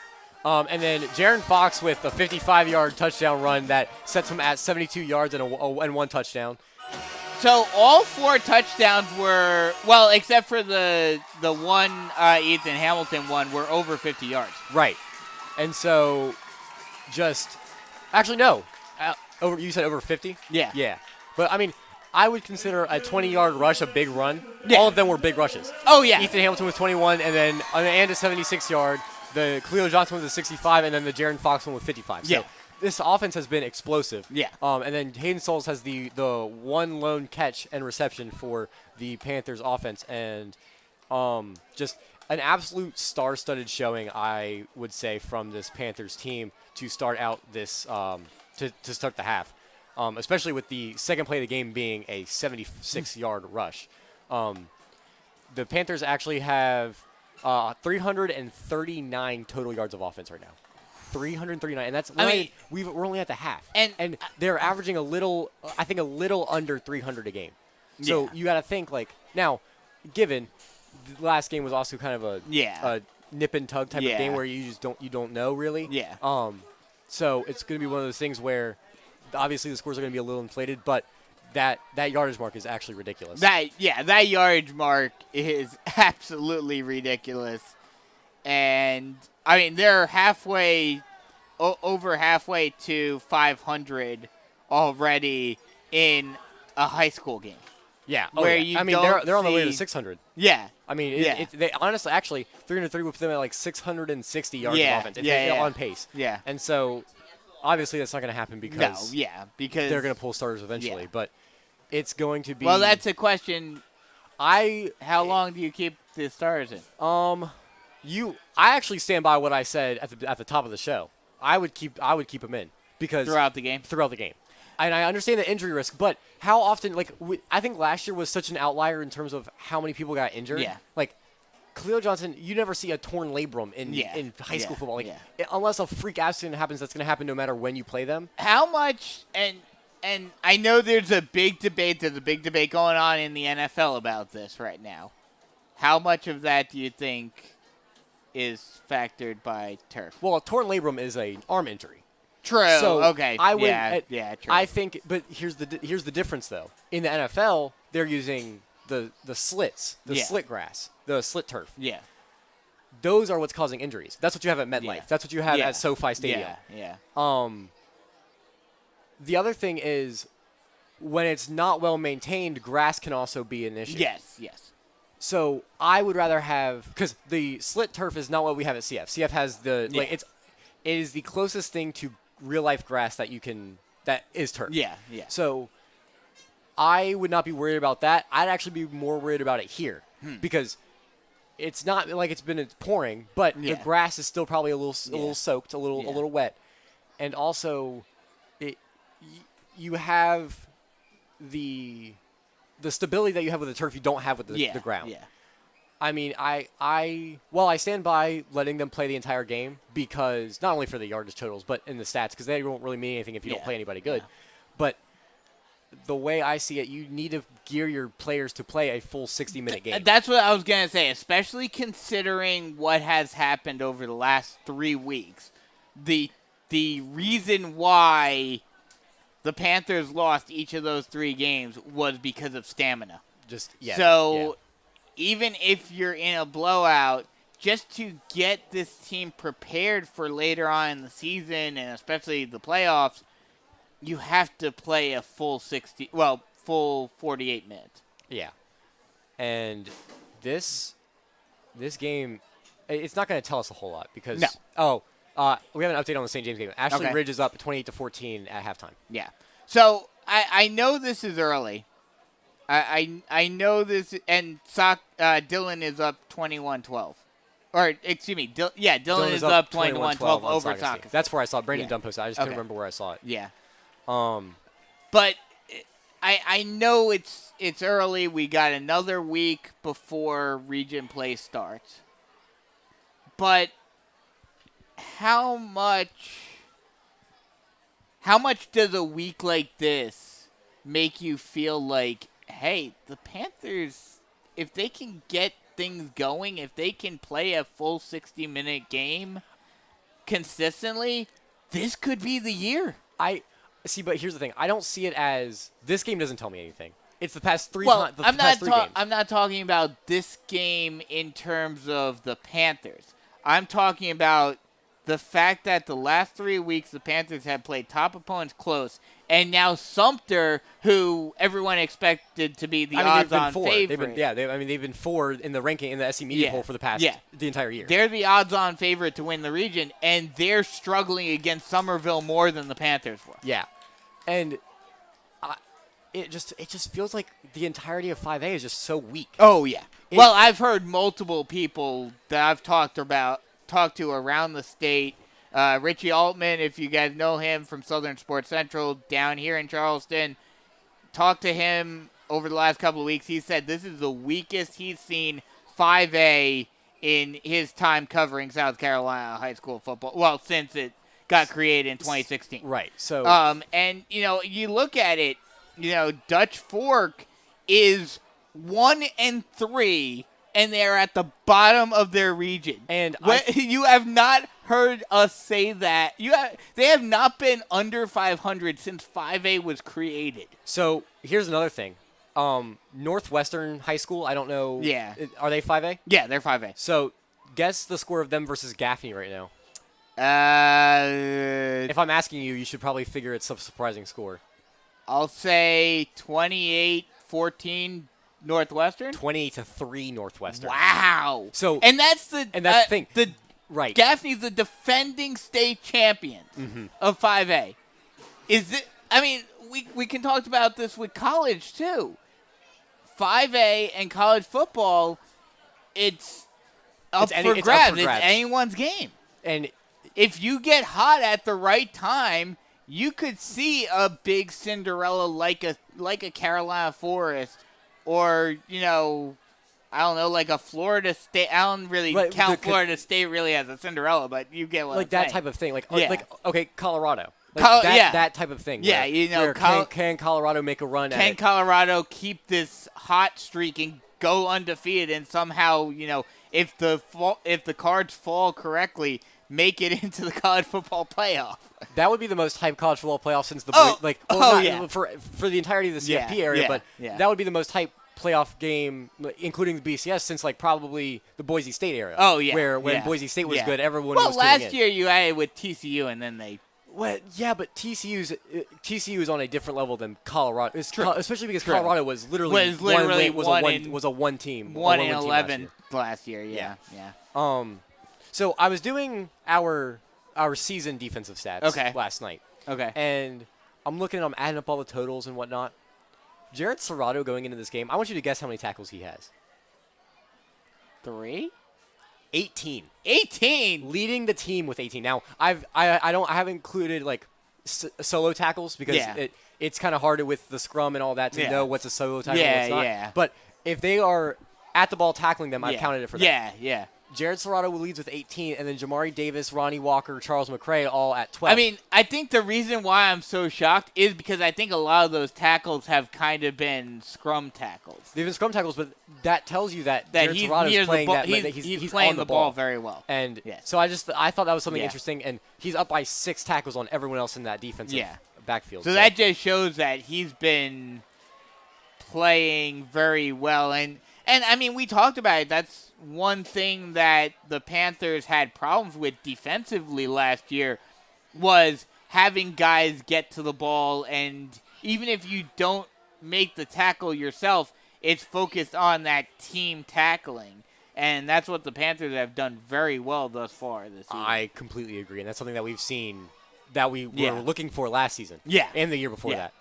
I would again, Northwestern 35, Gaffney 3. First play of the drive, Northwestern takes a 66-yard touchdown run. Wow. Like you said, 5A, looking at it on paper, especially with what's happening with Somerville tonight, it's wide open. It is. And, again, maybe even Region 5A is wide open. Oh, yeah. If that score holds, if Somerville beats Sumter more than they beat Carolina Forest, which by right now they can stop scoring and they'd still do that. Exactly. They actually have put up more points in this half over Somerville Then they than, put or it against in Sumter the than they whole put the entire game against 'Cause Carolina. It's 38 Force, to 3 now. Yeah. Somerville over Sumter. Yeah. So, yeah, if that score stands, or even if it gets a little closer, because the Panthers only lost to Somerville by a touchdown. So if if Sumter loses by more than a touchdown, I think this could be the year. It definitely could be, and it's the combination of Carolina Force defense getting so much better, and the fact that Region 5 or the entirety of 5A is just weak. Yeah. And the teams that are normally the powerhouses, which Sumter is one of those teams, they're very weak this year. right. And it kind of shows if you really look at it. If you look at the players that are getting recruited around the state, you don't really have all that many Division I caliber players, at least not right now, getting recruited or getting or committing to Division I programs. You've got Jan Bradford over at Chapin, who is going to Liberty. You've got the two Somerville guys, but that's it. Yeah. At least out of teams that Carolina Forest has played in seasons past. Those are the only three guys that have committed to programs. Oh, and Davion Malloy from Goose Creek. But he's also going to Army, so I don't know. And he's a wide receiver, so I don't know how much that has to do with football. Yeah, it's can they fill up? Can they block? Is what the Yeah. although Army threw a touchdown pass the other day that was like a deep pass, and it was pretty crazy. True. I Dutch Fork out of their seniors this season only have 3 guys who are getting looked at right now. Yeah. And that's something you haven't said about Dutch Fork in a while. And I know this is a very contentious point, as we are just a few moments away from the start of the second half. I know this is a very contentious point around the state. But how much do you think the charters play into that? What do you mean? Because think about it. The big schools, the big 5A schools that have dominated the state, they're all in metro areas. And now they have charter schools in those areas that can poach the top players. Yes, I agree with that. But what happens when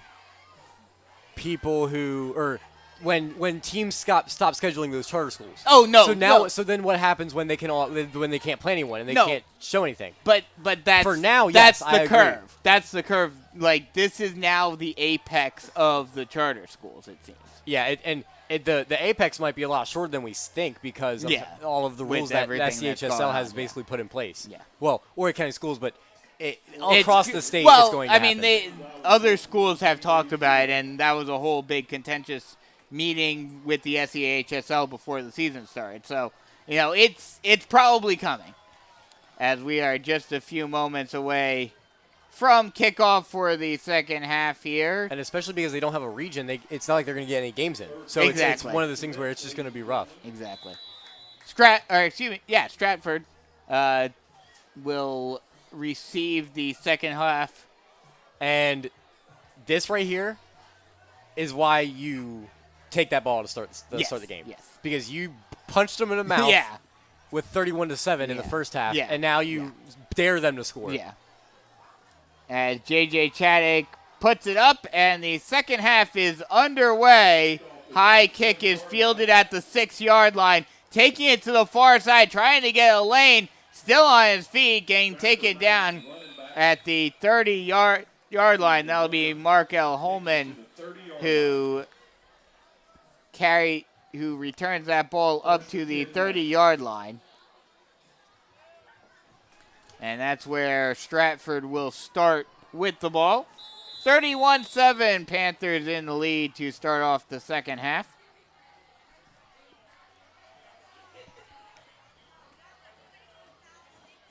This is going to be a big drive. This will tell me if the defense has actually made the adjustments that it needed to make, or if they were just kind of getting lucky on the previous couple drives. Shotgun set, 2 wide on the near side. They'll play action, a little dump pass to Holman. Holman trying to get back to the line of scrimmage and will get taken down after a gain of 3.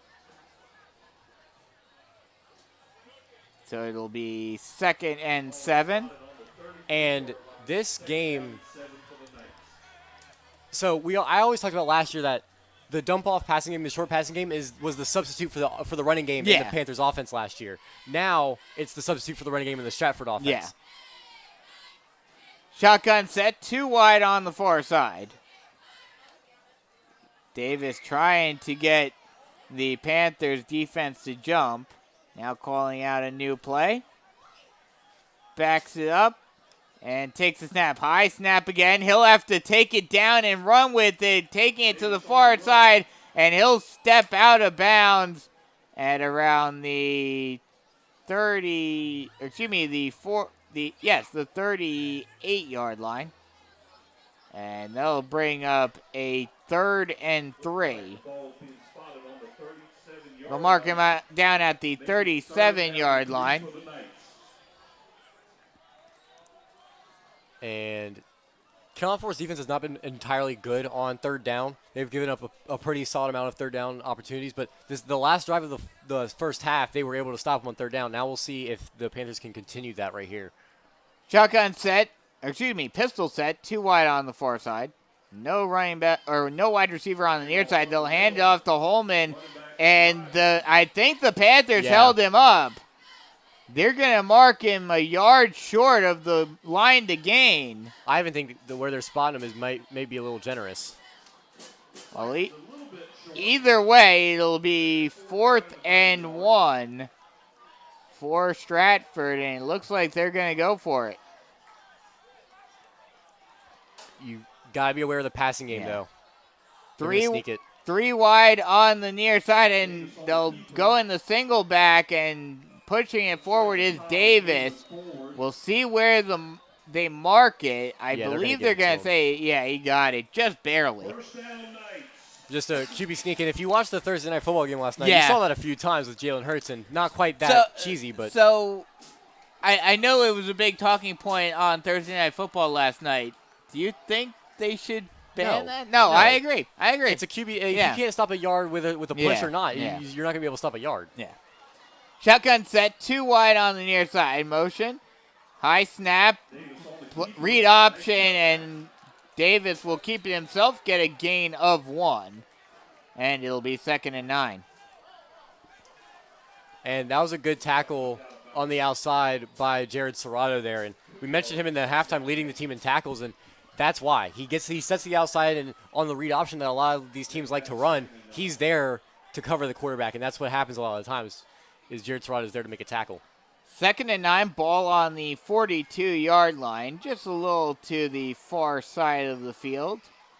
Shotgun set, 2 wide on the near side. Play action pass, a little dump-off pass is caught and taken to the 46-yard line. That is number 36.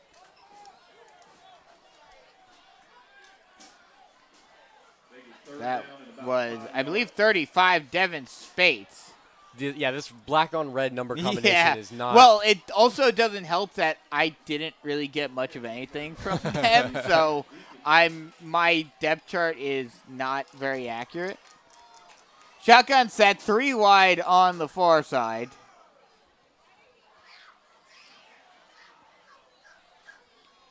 Davis takes the snap. 1 step drop. Now he steps up in the pocket. He'll run it himself. Takes it near side and steps out of bounds at the 45-yard line. And now you have to make the adjustment. And that'll be enough for a Stratford first down. Now do you run a little bit of contain on the outside now? Maybe not try to get as much pressure on the outside, but you keep him contained. That way he's not scrambling. Because the past couple drives, while they have stopped them, it has been a little bit of the scrambling game that has helped them move the chains a little bit. Shotgun set, 2 wide on the far side. Ball on the near side hash. And a whistle is blown. False it will start. be a false start on Stratford. So that'll push them back. So it'll be 1st and 15, ball on the 50. First down and 15 yards for the Knights. And this right here is where if you're Carolina Forest, you know that they have a good passing game, but you have to sit back on that passing game and just kind of, if they want to dump it down for 3 yards, let them. Yeah. Don't get too aggressive. Shotgun set, 2 wide on the far side. They motion the slot receiver into the tight end position on the near side. High snap. Davis is able to get the pass off, and it's caught. And a big hit off of the pass. Ronnie Walker with Yeah. that hit. But he hit was- him, but he didn't bring him down. Yeah, And there was a group yeah. of Panthers that came Yeah. up behind him. But That was Owen Letson who made the catch. and there was a little bit of a blitz down up there. The linebacker coming off the edge, and that wasn't something that I expected on that play. But it got to him, but it just got to him with just probably a fraction of a second too late. It'll be 2nd and 9 from the 44-yard line of Carolina Forest. Shotgun set, 2 wide on the near side. Motion. And stepping up into the pocket and running himself is Davis. Davis gets out of bounds at around the 35-yard line. We'll see where they mark him out of bounds. They're going to say right at the 35-yard line, and it'll be just enough for a Stratford first down. You almost wonder if they put a spy on now. You know you have to. Yeah, because if not, he's just gonna step up and he's just gonna run for yards. Well, and that's- because now, and this is the threat of the dual threat quarterback, is now the defense has grown wise to the passing game, but now that all the receivers are covering, Davis is just bringing the ball down and running it himself. He'll roll out to his left. He'll throw it deep, and it is caught in the end zone for the touchdown. wow. Once again, I believe that is number 82, I believe. No, 23. That is number 23.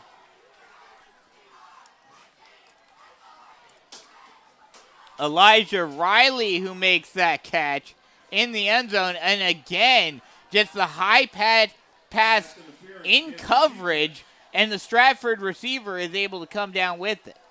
And that was just a one-on-one. That was just, again, my guy's better than your guy. We're gonna get that. We're gonna score that right there. And are they? Oh, there's a penalty. There was the pass interference. That will be assessed on the kickoff. That'll be Oh, okay. okay. So they'll assess that on the kickoff, and it looks like are they gonna go for 2 here? Yeah, it They looks are. like it.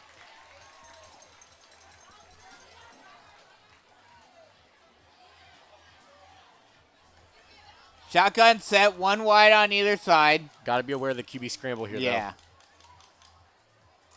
Davis takes a snap, 1 step drop, the pressure comes, and he just has to get it away, and it is Nope, incomplete.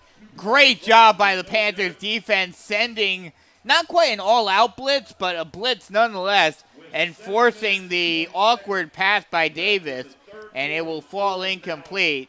And with 7:20 left to go in the third quarter, it is now 31-13 Panthers in lead. We'll take a quick break and come right back with more Carolina Forest Panther football action. Switching is easy. We do it all the time. We switch on the lights. We switch TV channels. Some of us switch partners while square dancing. Well, that's a stretch. But what's not a stretch is how you can switch and save with State Farm. In fact, State Farm agent Tony McAfee, right here in Carolina Forest, can switch you over so you can start saving today. Tony and his team are ready to welcome you to the State Farm neighborhood. With Tony McAfee, it's easy to switch and save. Just give him a call. When you want the real deal, like a good neighbor, State Farm is there.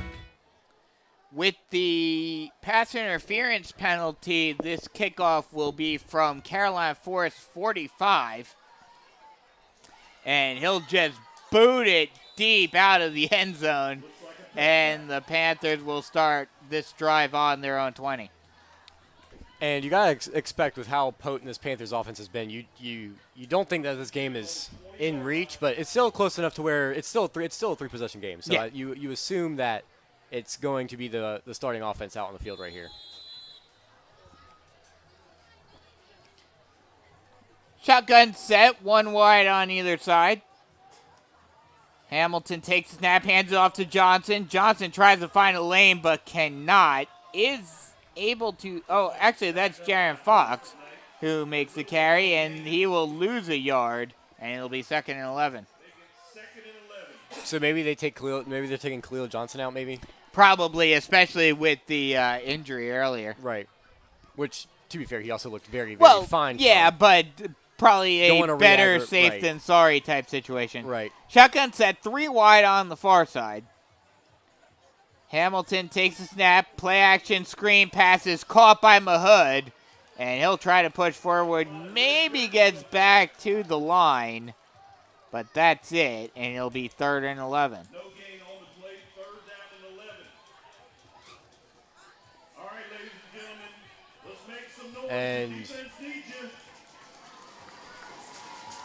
you. this offense has not done well in 3rd and long. No. Not at all. Well, And because it's not suited for that. it's not sort suited of- for this offense, but also it's not even like the couple passes that they've thrown have been on target. It's just they haven't exactly hit exactly And where it for needs to the be. first game, and I think you're right, Khalil Johnson's day is over. 2 running back set. They'll run the play action and Oh get my God, sacked, he and the fumbled. ball's on the ground. Stratford has it. They'll bring it to the goal 1 line, yard line. and he will be stopped at the 1 yard line. That is number 87 who comes up with that fumble. Wow. And that could not have come at a worse time. Number 87, Tristan Richardson, recovers that fumble.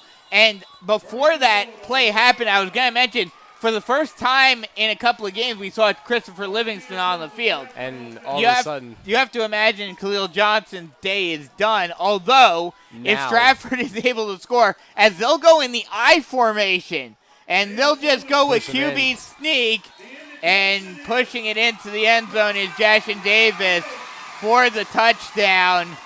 And now you'd have to imagine that they're going to go for the 2-point conversion here, which would reduce the lead to 10 with 5:48 left to go in the 3rd quarter. and all of a sudden, This is the game again. All of a sudden, this is the game again. But that's what I'm saying. You can't just sit on No, a lead. yeah. But this is exactly what we've seen the past 3 weeks.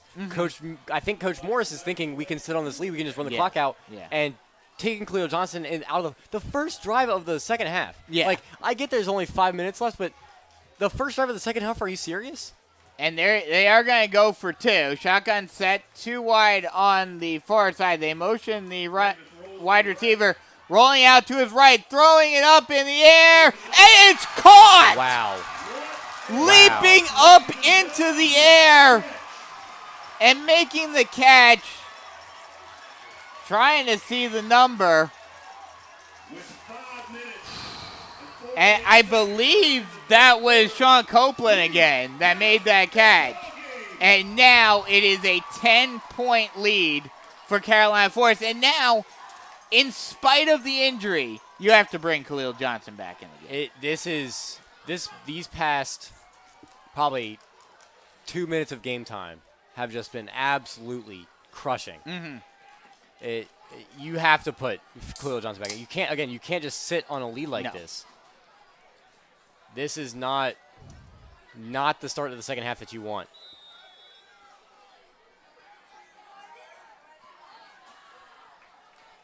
Wow. What a flip. Yeah. What a flip of momentum Yeah. in these last Literally few minutes. Literally probably a minute and a half, depending on the spot where they'll get him. Yep, right at the 34. So with 5:40 left to go in the 3rd quarter, 31-21, Panthers lead it, but Stratford has the momentum squarely in those hands, and Khalil Johnson is back out on the field. And I don't. And the PA announcer signals that number 5 is back in the game, and I think that had a little bit of a shaky fear to it. Yeah. Shotgun set, 2 wide on the near side. Hamilton takes the snap. Hands. himself. Oh, no, keeps himself. He's got a lane. He's got one man to beat. Still on his feet. Going down the near sideline and will step out of bounds at the 26-yard line, but there is a flag. On the no, it's the very end of the play was where it was thrown. It wasn't thrown in the backfield where you would think a holding penalty would be. This could be a late hit after Ethan Hamilton stepped out of bounds. So we'll have to see what the flag is. Nope, he's picking it up. Okay. They're picking it up. So no flag. So a Tony McAfee State Farm Carolina Forest first down for Ethan Hamilton on another massive run for him today. And it'll be 1st and 10 from the 29-yard line. And all of a sudden, the Panthers offense is in striking distance with the momentum back. Shotgun set, 2 wide on the far side.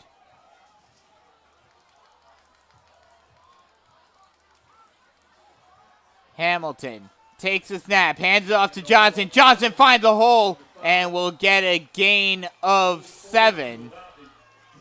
Will get taken down at the 23-yard line.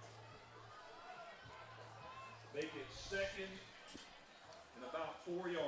It'll be a 2nd and 4 for the Panthers. And if like this offense, I even after the last drive, I didn't really have a doubt. Like it was just Mark Morris trying to pull back the reins a little bit, but all of a sudden you give up 2 touchdowns in 2 minutes. That's when. And I wonder if, as they will motion Mahood to the near side, 2 wide on the near side, hands it off to Johnson again, and Johnson gets a hole. He'll get the first down. Yep. It looks like he's got it. It looks like he's got it, but they're getting close. It's They'll close. mark him down at the 19-yard line, right at the line to gain. And they're going to say he's short. They're going to say he's just short. Mark. Yeah, they're going to say he's 3rd and inches.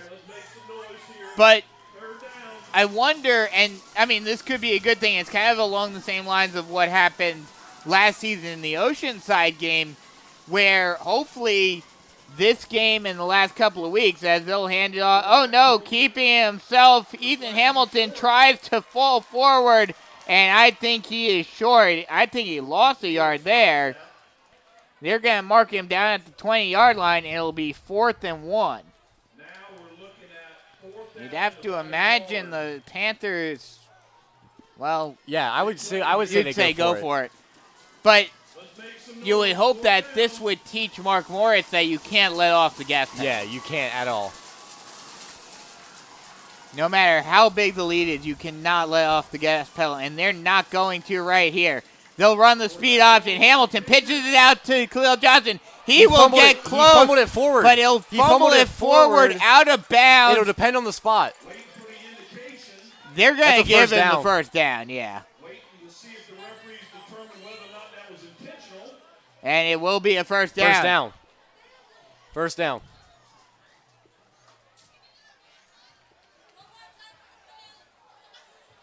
So that'll be another Tony McAfee State Farm Carolina Forest first down. And it will be 1st and 10 from the 19-yard line. Panthers are in the red zone again. And the Stratford fans aren't very happy with the call. They thought it was intentionally released. Yeah, I don't really care. Yeah. I don't really care. Shotgun set, 2 wide on the near side. They'll hand off to Johnson, but Johnson gets stood up right at the line of scrimmage. And it'll be 2nd and 10. 3.5 left to go in the third quarter. And this offense cannot stall out right here. This is not where you want to stall out and give this ball back to the Stratford offense. And a whistle is blown. Referee timeout, it looks like. Making a substitution. Substitution timeout. As they will take out. Oh, no. Khalil Johnson is still in there. But number 22, Joe Ober, comes into the game.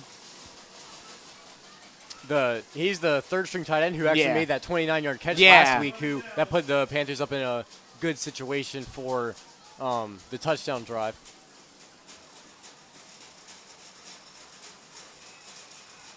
As another timeout. Carolina Force is going to take a timeout. Oh, no. Stratford will call a timeout. No. Stratford? Yeah. The ref indicated towards Stratford. Heard. Yeah, so. That's weird. Yeah. Okay.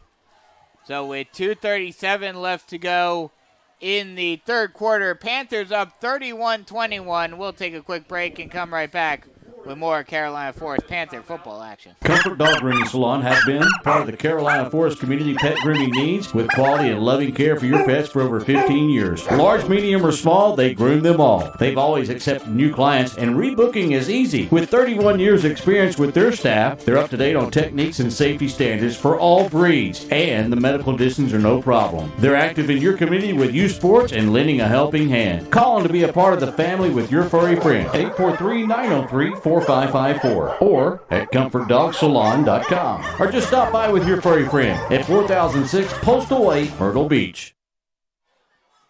Panthers trying to get the offense going once again. Trying to extend this lead once again, up by 10, but was a lot more at the beginning of the second half. And remember, the second half is where Carolina Forest team has fallen has apart. struggled and in so, the last 3 weeks. Well, specifically the fourth quarter, but even second half, early third or late third quarter is where they've started to fall apart. And this is going to be a big next couple of plays. 2nd and 11 from the 20. Shotgun set, 2 wide on the far side. Play action pass, loft up in the air, and it's incomplete. Trying to get it to Finney and Mahood. I was worried there for a second. It looked like a Stratford defender was right there trying to pick it off. That ball was definitely underthrown and not in an actual position to be caught by Finney and Mahood. And now all of a sudden you're really behind the chains. And now you basically have to pass it. You got to pass it, but you can also – I think you can kick a field goal from here. And I think J.J. Check has the leg. It's just I would rather not have to have the defense relied upon again after kicking field goals. Shotgun set, 2 wide on the far side. Hamilton takes the snap, 2-step drop, throws it short to Khalil Johnson. And, oh, no, that's Joe Ober, and he gets walloped when he makes the catch. Woo. And that will bring up a 4th and 10. He does get a yard. Actually, he gets 2 yards. And now it looks like the offense is staying on the field. And that right there, folks, is why I do not play football. I would have been out for 10 weeks after that hit. But yeah, this is a this is a play where you have to go. This is a big 4th down, is what I'm trying to say. You can't falter here. You can't stumble. Big play in this game. Shotgun set, 2 wide on the far side. Hamilton takes the snap, speed option, keeps himself still on his feet, and he gets waylaid by a group of Knights. And with 1:38 left to go in the third quarter, Stratford gets the ball back and can make this game a 1-possession game. And there is a Stratford player down on the field. Wow. Just 14 unanswered. Yeah. 14 unanswered after being up by 24 at the half. Yep. It seems like this Panthers team can just not play a full game of football. No. It is physically impossible. And this is even worse than the last 3 weeks because at least you don't the have third the excuse quarter, of saying you also don't have the excuse of Yes. saying that this is a better team. True. Because it's not. True. But on top of that, while the third quarter wasn't great for the Panthers the last couple of weeks, it wasn't terrible. It wasn't an implosion. Exactly. This feels like an implosion. This feels like that type of deal.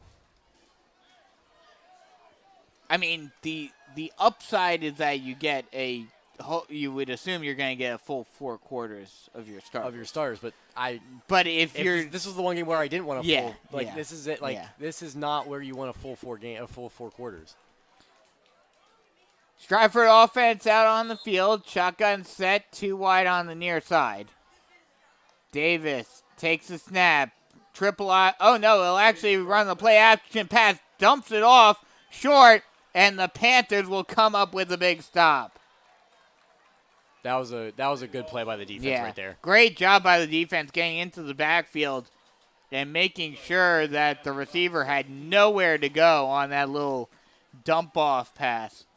And it seems as though this Carolina Forest defense has kind of made the adjustment against the short passing game and the running game of the quarterback in the quarterback scramble. So that is a good sign to see. And the defense has to just play stifling defense right here. That'll be a loss of 7. It's 2nd and 17 for Stratford. Shotgun set, 2 wide on the far side. Motion the running back out. They'll throw it short. Incomplete. And it's incomplete. That was a good hit by Jared Salado right there. That forced that incompletion. And there was a couple Carolina Forest Panthers around there. That could have definitely been intercepted. But right here, 3rd and long, you have to get a stop here. Yeah. You cannot let Well, but that's something that the Panthers have done well this season thus far. That is also true. Yeah. A lot better than years past. Right. 44 seconds left to go in the third quarter. No big plays over the top. You have to have safety help. I would put safety help over the top, but it doesn't seem as though the Ronnie Walker is playing quite a few yards back. Shotgun set, 2 wide on the far side. Rolling out to his right is Davis. He'll look to throw, and it will be incomplete. Incomplete on the sideline. It wouldn't have gotten the first down anyway. It wouldn't have gotten the first down, but it would have been, had it been caught, it would have been a much more manageable. Yeah. And that was Jordan Sandiford again. They would have had to make a choice on whether they wanted to go for it or not.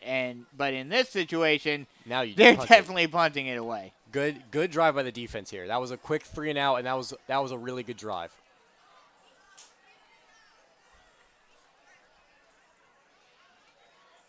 High snap, punt is almost blocked. And Panthers will just let it roll. It'll take a Stratford roll and go all the way down to the 34-yard line. That's where the Panthers will start on offense with 23 seconds left to go in the third quarter. This right here needs to be, as the score clock, the scoreboard just went off. It's come back. All right, it's back. We're good. Okay. I was like, what? No. But this is a big drive only because if Carolina Forest can run a lot of clock off here and score a touchdown, that almost puts the game back out of reach. But you have to run some clock off and you have to score a touchdown, and this offense hasn't shown that this half. Shotgun set, 1 wide on either side. They'll hand it off to Khalil Johnson. Khalil Johnson's got a lane. He's still pushing forward, still on his feet, and finally gets taken down at around the 40-yard line. Why are they marking him all the way back at the 44-yard line? No, they're not. They're at the 40. There's a flag at the end of the play, too. Okay. The far side judge was out at the 44. I was thinking he was marking him down there. There's a flag down, though. This could be coming back. Yeah. Probably a holding call. Well, again, the flag is near the end of the run, so I don't see why a holding, but I don't know. Yeah, it's coming back. I don't know what that signal is. Do you know what? like a shoveling form? Oh, maybe clipping? I don't know. Maybe. I didn't see it. I was looking at out-of-town scores. Still enough for the first down, though. Yeah. So the Panthers do get another Tony McAfee State Farm Carolina Forest first down. It'll be 1st and 10 on Stratford 46. And that'll end the third quarter. Panthers up by 10, 31-21. We'll take a quick break and come right back with the fourth quarter here on the Carolina Forest Panther Football Network. Switching is easy. We do it all the time. We switch on the lights. We switch TV channels. Some of us switch partners while square dancing. Well, that's a stretch. But what's not a stretch is how you can switch and save with State Farm. In fact, State Farm agent Tony McAfee, right here in Carolina Forest, can switch you over so you can start saving today. Tony and his team are ready to welcome you to the State Farm neighborhood. With Tony McAfee, it's easy to switch and save. Just give him a call. When you want the real deal, like a good neighbor, State Farm is there. Fourth quarter of action here at Stratford High School. Panthers leading by 10, 31-21. And that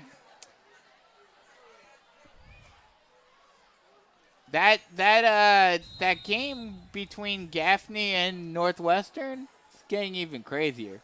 42-10. Northwestern in the lead. Jesus. Heard. And Ashley Ridge is – oh, St. James is starting to come back a little bit. 35-21 Ashley Ridge. Not bad. I mean, still a lot. Still losing. Yeah, still losing. And they'll hand it off to Khalil Johnson. He'll get a gain of 1 on the 1st and 10 from the 46-yard line. It'll be 2nd and 9 from the Stratford 45.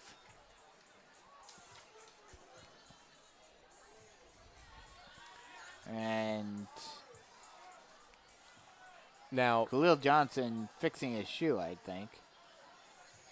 But, again, we've talked about this for the past 3 weeks.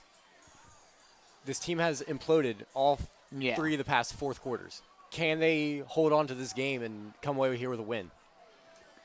They're going to have to, because if they lose this game, it's you don't have the excuse of it being a top 10 team. They'll pass it short to Mahood on the slant, and he fumbles it. I don't know. I didn't see We'll who got it have to see who fell on it. He tried to recover it, and they're going to say that Stratford got it. And that's the type of mistake that you just cannot make in this game. Wow.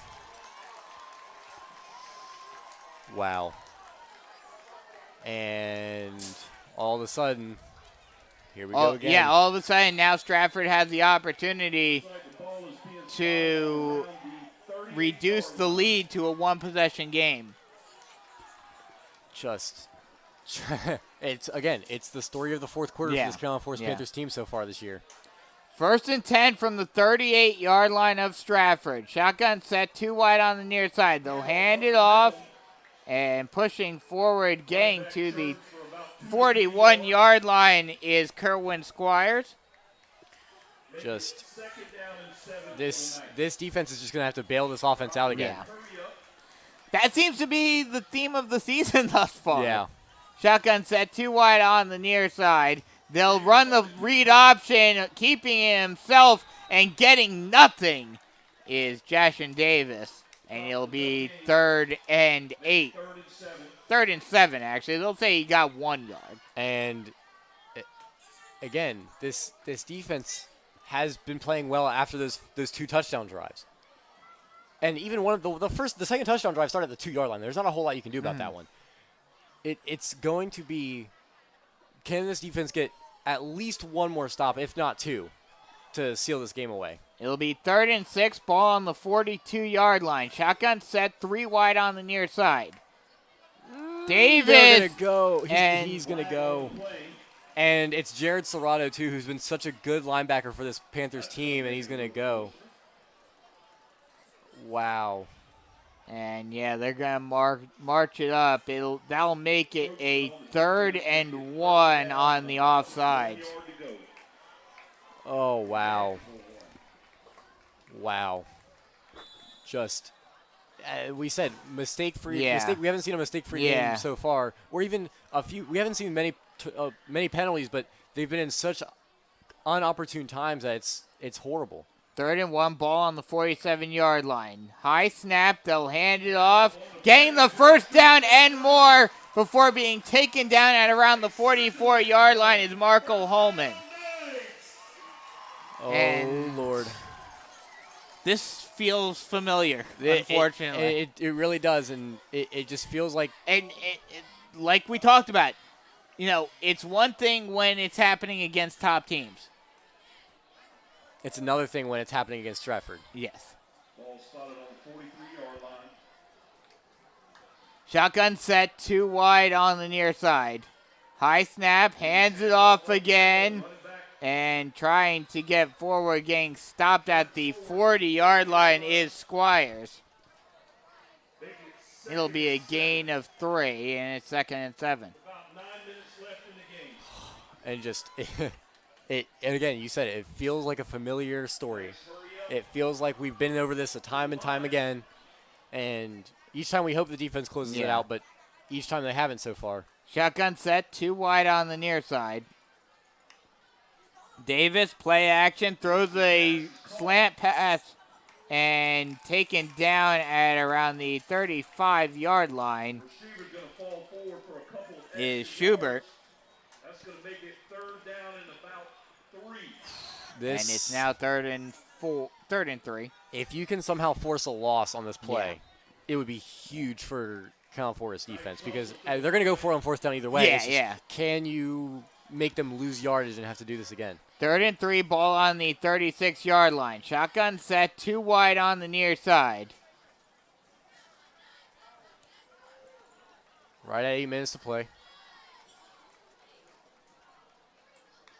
Davis takes the snap, play action pass, throws it away, trying to get it. I think there was some miscommunication because I think Davis was thinking his receiver on the far side was going on a slant route, and the receiver just kept on going down the field. Yeah. So that'll bring up a 4th and 3. And like you said, at this point with just under 8 minutes left to go in the game, Stratford has to go for it. And if you're the defense, you cannot bite on the hard count because No. you know they're throwing it at you. Yeah. They've done it multiple times. Do not give them a free 1st down right here. Shotgun set, 2 wide on the near side. No motion. They actually won't go hard count. Stepping up in the pocket and stuffed by a prowl of Panthers is Davis, and it's a turnover on down. And Tyreek Livingston, his name has not been called No. very often. The nose tackle. The nose tackle. And he just beat the center to the quarterback, and he stepped up. The quarterback stepped up, but he was just not able to. He stepped right into Tyreek Livingston's arms, and that's a huge stop for this Carolina Forest defense. Yes, it is. And with 7:46 left to go in the game, Panthers trying to extend their lead. Currently up by 10, 31-21. Now this offense just cannot give the ball back. Yeah. The defense has bailed you out twice now, and all of a sudden, And here is where that 3 yards in a cloud of dust type offense is plays to your advantage. Right. You can run this clock down as they'll hand it off to Khalil Johnson.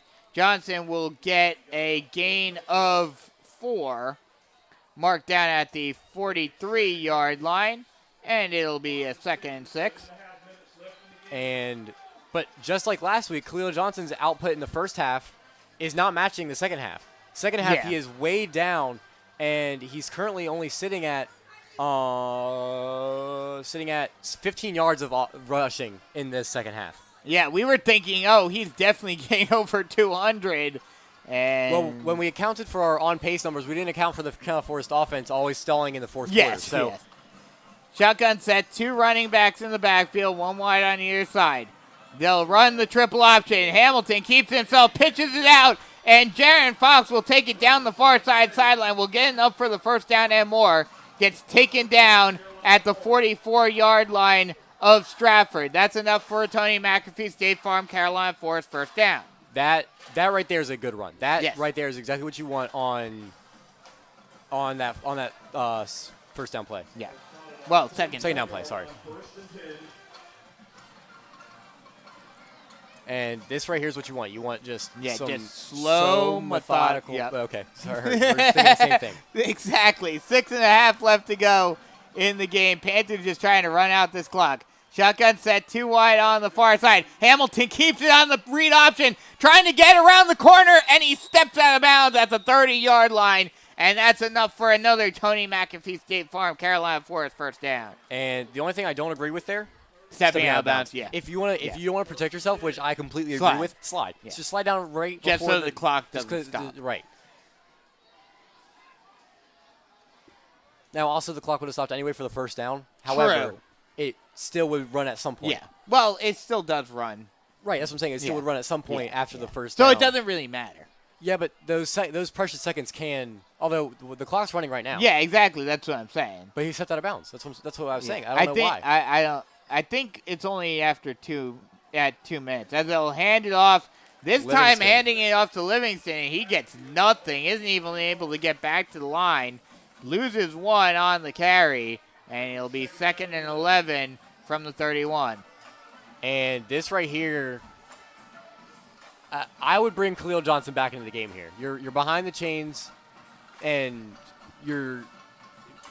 I would bring Khalil Johnson back in here only because he's just been the best runner that you've had. Yeah. Now, I also trust Livingston enough to Yeah. where I'm not Worried, furious yeah. about Khalil Johnson not being in. It's just I would rather have him in over the Livingston. Shotgun set, 2 wide on the far side. Livingston is still in there. Hamilton, read option, keeps it himself, pushes forward, and gets taken down at the 21-yard line. Good gain of 10 right there. That Yeah. makes that cuts that what That- you need. That makes it now a 3rd and 2. Actually, they're going to mark him down at the 20, so it'll be 3rd and 1. And I know Mark Morris doesn't have this in the playbook based on what we've seen so far, but I would go QB sneak here. Yeah. It's a low risk, or if you want to, just run QB power. Yeah. Don't even try to trick the defense into anything. Just go with what is working. 4.5 left to go in the game. Hamilton takes the snap, hands it off to Livingston. Livingston pushes forward. He's got the first down and more. Gets taken down at the 17-yard line. That's enough for another Tony McAfee State Farm Carolina Forest first down. And right here, Livingston has been basically benched for the past couple weeks. It has no carries. Mm-hmm. But Mark Morris trusts him enough to say, you know Yeah. what, we need a yard here. Go Yeah. get it. Yeah. And Livingston did Well, it. that's what's crazy about this offense. You pretty much have 5 running backs who you can plug in when you need them. Right. As Stratford is going to have a player down, and he's just sitting down. I wonder if this is not on purpose. I wouldn't say Yeah, but like trying to slow things down. that. Trying to slow things down a little bit. Maybe a cramp. Yeah. I could see a cramp. Yeah. Oh, no, he's just going to get up and walk. Okay. 3:53 left to go in the game. Now, I'm not saying he faked it, Yeah, I understand. but he looks really, really Yeah, normal to me. yeah. He looks like he's just strolling. Yep. 31-21, Panthers in the lead. But I mean, I'm sure a Stratford fan would also say Khalil Johnson threw the ball at the end. Well, at the end yeah, of that run. exactly. But also, to be fair, it didn't end in anything. Like that drive Yeah, stalled yeah, out. yeah. So I think no matter what the ending of this game is, as the clock is going to run now that they've blown the whistle to come back into play, I think whatever the result is, it is not the win that we thought it was going to be. No. And definitely. no matter what the score says at the end, the score is not going to tell the whole story. Yeah. And that is what scares me for the rest of this year. Yeah. Is Yeah. even though Sumter lost by a bajillion points to Somerville the last time we checked, giving up 21 to Stratford and having it be a close game up until the last couple minutes is not the best thing in the world either. Yeah. Shotgun set, 1 wide on either side. Hamilton takes the snap, hands it off to Livingston. Livingston pushes forward, and will get taken down at around the 12-yard line, and a timeout will be called by Stratford. And remember, Stratford also had to use a timeout earlier. Yeah, so they only have one left. more. And so now, all of a sudden, you're sitting there, and there's only 3 minutes left in the go of this game. Stratford still needs at least 2 possessions. Yeah. So while I'm not going to say anything, this Panthers team has regrouped themselves. Yeah. And now that they've played perfect football, because Stratford definitely had multiple opportunities to go down and score, but this defense, I think, has shown I'll tell you what, this defense has shown me more in this game than the past 3 weeks. Oh, yeah. In terms of being able to In the fourth regroup quarter. themselves and say, we're not letting you guys score anymore. Because realistically, without that fumble this game, like, let's imagine Ethan Hamilton is able to take that sack and just punt the ball away. Yeah. This game could be 31-14, and we're not even talking about it being a close game right Yeah, now. yeah. Instead, because of the fumble, which is a mistake, which leads me to my next point, the Yeah. offense isn't as good as they should have been. Yeah. And so it's one of the things where it's a catch-22 where the defense showed pretty good, some strides maybe. Yeah. The offense, there's still a lot to work on. Shotgun set, 1 wide on either side. Moving the tight end and the H-back from the far side to the near side. Hamilton hands it off. Blasting through the line is Livingston. And that will be enough for another Tony McAfee State Farm Carolina Forest first down. And gets it all the way down to the 6-yard line. And I do like that this drive has been a whole lot of running up the middle, but I think that's why they brought Livingston in. Yeah. Is because Livingston is a bigger back, and Now that I'm thinking about it, you want to know why I think he was quote-unquote benched for the past 2 games? The fumble at the end of the Somerville game. Yes. Yeah. That I would assume, or the end of the South Florence game. Wait, yeah. Wait, yeah. Somerville. It was Somerville, I think. No, you were right. It's Somerville. So the end of the Somerville game where he had the fumble that pretty much cost the Panthers the game. Yeah. That is probably why he was benched the past 2 games. Mm-hmm. They'll hand it off to Livingston again, and Livingston falls forward into the end zone, and he scores. And now the Panthers pretty much put this one out of reach with 2:22 left to go in the game. It is now 37-21. With the extra point, it will be 38. And that was a good closeout drive. Yes. That reinstilled a lot of faith into this offense. Yeah. I think I honest to God believe that Mark Morris was trying to pull back the reins and then realized he couldn't. And I think that's what kind of... And hopefully that's a lesson for him that moving forward into region play that he cannot do that, as the extra point is good. And with 2:22 left to go in the game, it is 38-21. We'll take a quick break and come right back with the end of this game here on the Carolina Forest Panther Football Network. Comfort Dog Grooming Salon has been part of the Carolina Forest community pet grooming needs with quality and loving care for your pets for over 15 years. Large, medium, or small, they groom them all. They've always accepted new clients, and rebooking is easy. With 31 years experience with their staff, they're up to date on techniques and safety standards for all breeds, and the medical distance are no problem. They're active in your community with youth sports and lending a helping hand. Call them to be a part of the family with your furry friend at 843-903-4554 or at ComfortDogSalon.com, or just stop by with your furry friend at 4006 Postal Way, Myrtle Beach. 2:22 left to go in the game. 38-21. Panthers pretty much have this one in the bag. Look, I don't say that yet. Okay. We've seen crazier things happen. Knock on some wood. Literally the past 3 weeks, we've seen crazier things happen. As J.J. Chaddock will squib it, and it will be fielded at the 20-yard line. He's going to bring it out. He's going to reverse field, and he's going to get a hole. He's going to have a crease. He lost the football. Stratford lost the football. I don't know who. There's a scrum in the middle of the field, and the Panthers are signaling they have it. The ref has said that the Carolina Forces have it, and that will close out the game. Yeah, that will definitely do it right there. With 2:11 left to go in the game, it looked like Stratford may, do something there with the big kick return, but then the fumble, Panthers come up with the recovery, and now you're you're almost in victory formation. Yeah, pretty much. Stratford with only one timeout. Yeah, exactly. Still, it's a three possession game at this point. So, since we have some time, since I know you want to get out of here as quickly as possible, and check for me real quick, is there any update on the Sumter game? I'm scrolling. It's loading. Shotgun set, 2 wide on the near side. Hamilton hands the ball off. Johnson. And Khalil Johnson out there again. Surprising now that he's out there again. He gets a gain of 2. Brings it down to the 41-yard line. And the last update was halftime, 38-3. Oh, okay. So that's the last update from Somerville football. Huh.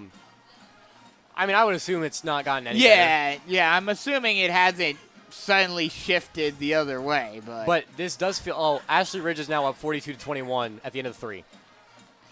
So St. James handed off to Khalil Johnson, and Khalil Johnson's going to get held up. He's actually going to lose 3 yards, and he's going to get pushed back to the 45-yard line. Excuse me. And no, they're marking it 44. And it'll be 2nd and 11. But like to your point, what you wanted to bring up was this region almost feels wide open, and like anything can happen. Yeah. And so to that I say, why not? Yeah. Why not Carolina Forest taking advantage of a week in Sumter this year? Why and this game I think has shown us a little bit more in the fact that maybe this defense can close out a few more games. So that's the thing with having the 3-week gauntlet that we had. As the snap's going to go way over Ethan Hamilton's head. He's going to recover and just fall on it, and it'll be a loss of about $1 million. But that will be the last play. Oh, wait. Nope. Oh, wow. Did Stratford just call their last time out? Stratford? And on the clock, it said, or on the scoreboard, it says now they have 2. They've already used 3. They should have already used 3. They took 1. I think they just took a timeout. That should be their last timeout. It doesn't really matter at this point, but yes. Well, it does because it's 4th down and they're going to give the ball back to Stratford. Well, I'm saying I think they still have 1 left. Okay. Either way, Yeah. but so as it's funny that we're talking about this as that happens. Yeah, but yeah. it's one of those things where you can't really.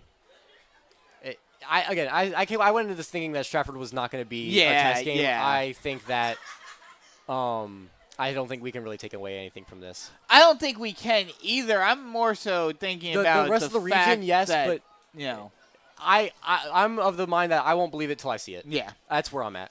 Okay. Until we can close out a game. yeah. I mean, they closed out the game tonight. Now, yeah, but it's Stratford. yes, This game should have been closed out at the end of the third. I agree. And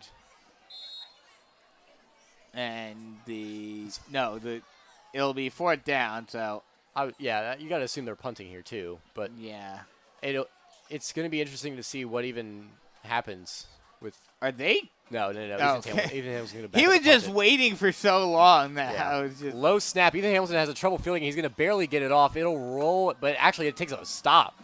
It just stopped at the. Oh, he returned. He's picking it up. He's going to get to the far sideline, and he's going to have a move. Yeah, Stratford's going to have He's going to have no one to beat. And there should be an illegal block in the back. There should be a block in the back, but Stratford for the moment has a touchdown. There is a flag also on the far side of the field. So that far side, it was Ethan Hamilton. He was the last man to beat, and one of the Stratford players pushed him from behind. This probably should be coming back. Yeah. I would assume this comes back, but the flag was thrown before that happened. Oh, I thought it was thrown right as that happened. And, it's going to be an illegal block in the back. Roughing the kicker. Oh, wow. Roughing the kicker on Stratford's going to keep the offense on the field. Wow. I mean, not that it really matters. Not that it really matters, that completely cuts out any touchdown probability. Yeah. And I mean, it was, the game was over anyway, with only 18 seconds left to go. 3 minutes ago, Somerville finally posted an update. It's another touchdown for Somerville. Yeah, so from the last update, it should be 45-3 Somerville over Sumter. Okay, so I mean, there are still problems with Carolina Forest, but do you think the problems with Sumter are more than the problems with Carolina Forest? That's going to be the question. That's the question, and I won't believe it until I see it. And on top of that, I don't know, you can talk about this more as a player, but does the fact, and we talked about it earlier a little bit, does the fact that Sumter has to travel to Carolina Forest this season play any impact? I think it plays a little bit of an impact only because it's another high snap. Another high snap. What is going on? As Ethan Hamilton's actually going to get the punt off. Wow. I'm shocked that he decided to punt that. 10 That's seconds wild. left to go. I don't even know where the ball went out. It went out bound somewhere. The whistle was blown. They're going to mark it all the way up. Where I think they stepped out. Yeah, I was just gonna say. And it was actually running into, not roughing the punters. Okay. So that's why they were. That's why they're down. Yeah. But I mean, not that it's 10 seconds. Yeah, it doesn't matter. I would find it very disrespectful if Stratford decided to run a play here. Like an actual play. Yeah. Like there's 10 seconds left. All you're doing is increasing injury. Like it's just injury risk at that point. I think this should be just a handoff or a knee or something. There's no reason to do an actual play here. They're setting up like for a regular play. So it could just be a handoff, though. Yeah. And nope, it'll be a play-action pass. Rolling to his right. He's looking deep, looking for the end zone. Yeah, he's going to throw to the end zone. It's going to be incomplete with 2 seconds left on the game. And I was going to say, to your point about injuries, even if they did run it, if I was Carolina Forest, I just wouldn't even bother worrying about it. Right. Even if they put another touchdown on the board. Does that really matter? No. Right. For everything except the stat sheet, people. Exactly. If you have the Carolina Forest defense on your fantasy team, then you care. Yeah, then you do care. Or if you have Jashin Davis on your fantasy team. Yeah. Shotgun set still. three wide receivers on the near side. The H-back is going to move to the far side. Snap taken, 3-step drop. He's going to actually scramble for this. He's looking deep. He's going to scramble. He's looking still to the end zone. The Carolina Forest is just going to let him just kind of throw it up, and it is intercepted by Ronnie Walker on the last play of the game. So I got to add that. I got to add that to the stats. But that is the game. Yeah. Carolina Forest winning 38-21 in what we said should be a blowout. It wasn't, but at the same time, it never felt like the Panthers were in true danger. I mean, they were a little bit in danger, but also I don't yeah. think the danger lasted for very long. No, it didn't. So, I mean, I don't know. Like, there's good things and bad things to take away from this game. Right. Definitely. I think the major good part is the fact that the defense played well in the second half. And the fact that in the fourth quarter, when it did start to become a little bit of a pressing matter, both sides of the ball stepped up. Yeah, I completely agree. So you did get to see that fourth quarter that was more of a good sign for the future to come for the Carolina Forest Panthers. So real quick before we sign off, stats? Yeah. Okay. The interception by Ronnie Walker is the main one that happened. The rushing attack definitely slowed down after the break. Half, yeah. So the Khalil Johnson rushing total is at 157. Okay. And then Ethan Hamilton's rushing total is sitting at right at a little. Wait, hold up. I have something wrong here. Hold up. Give me 5 seconds. Okay. Sitting at right at 183 yards. So that is a really good sign from Ethan Hamilton. Yeah. And then Christopher Livingston got that last drive, and he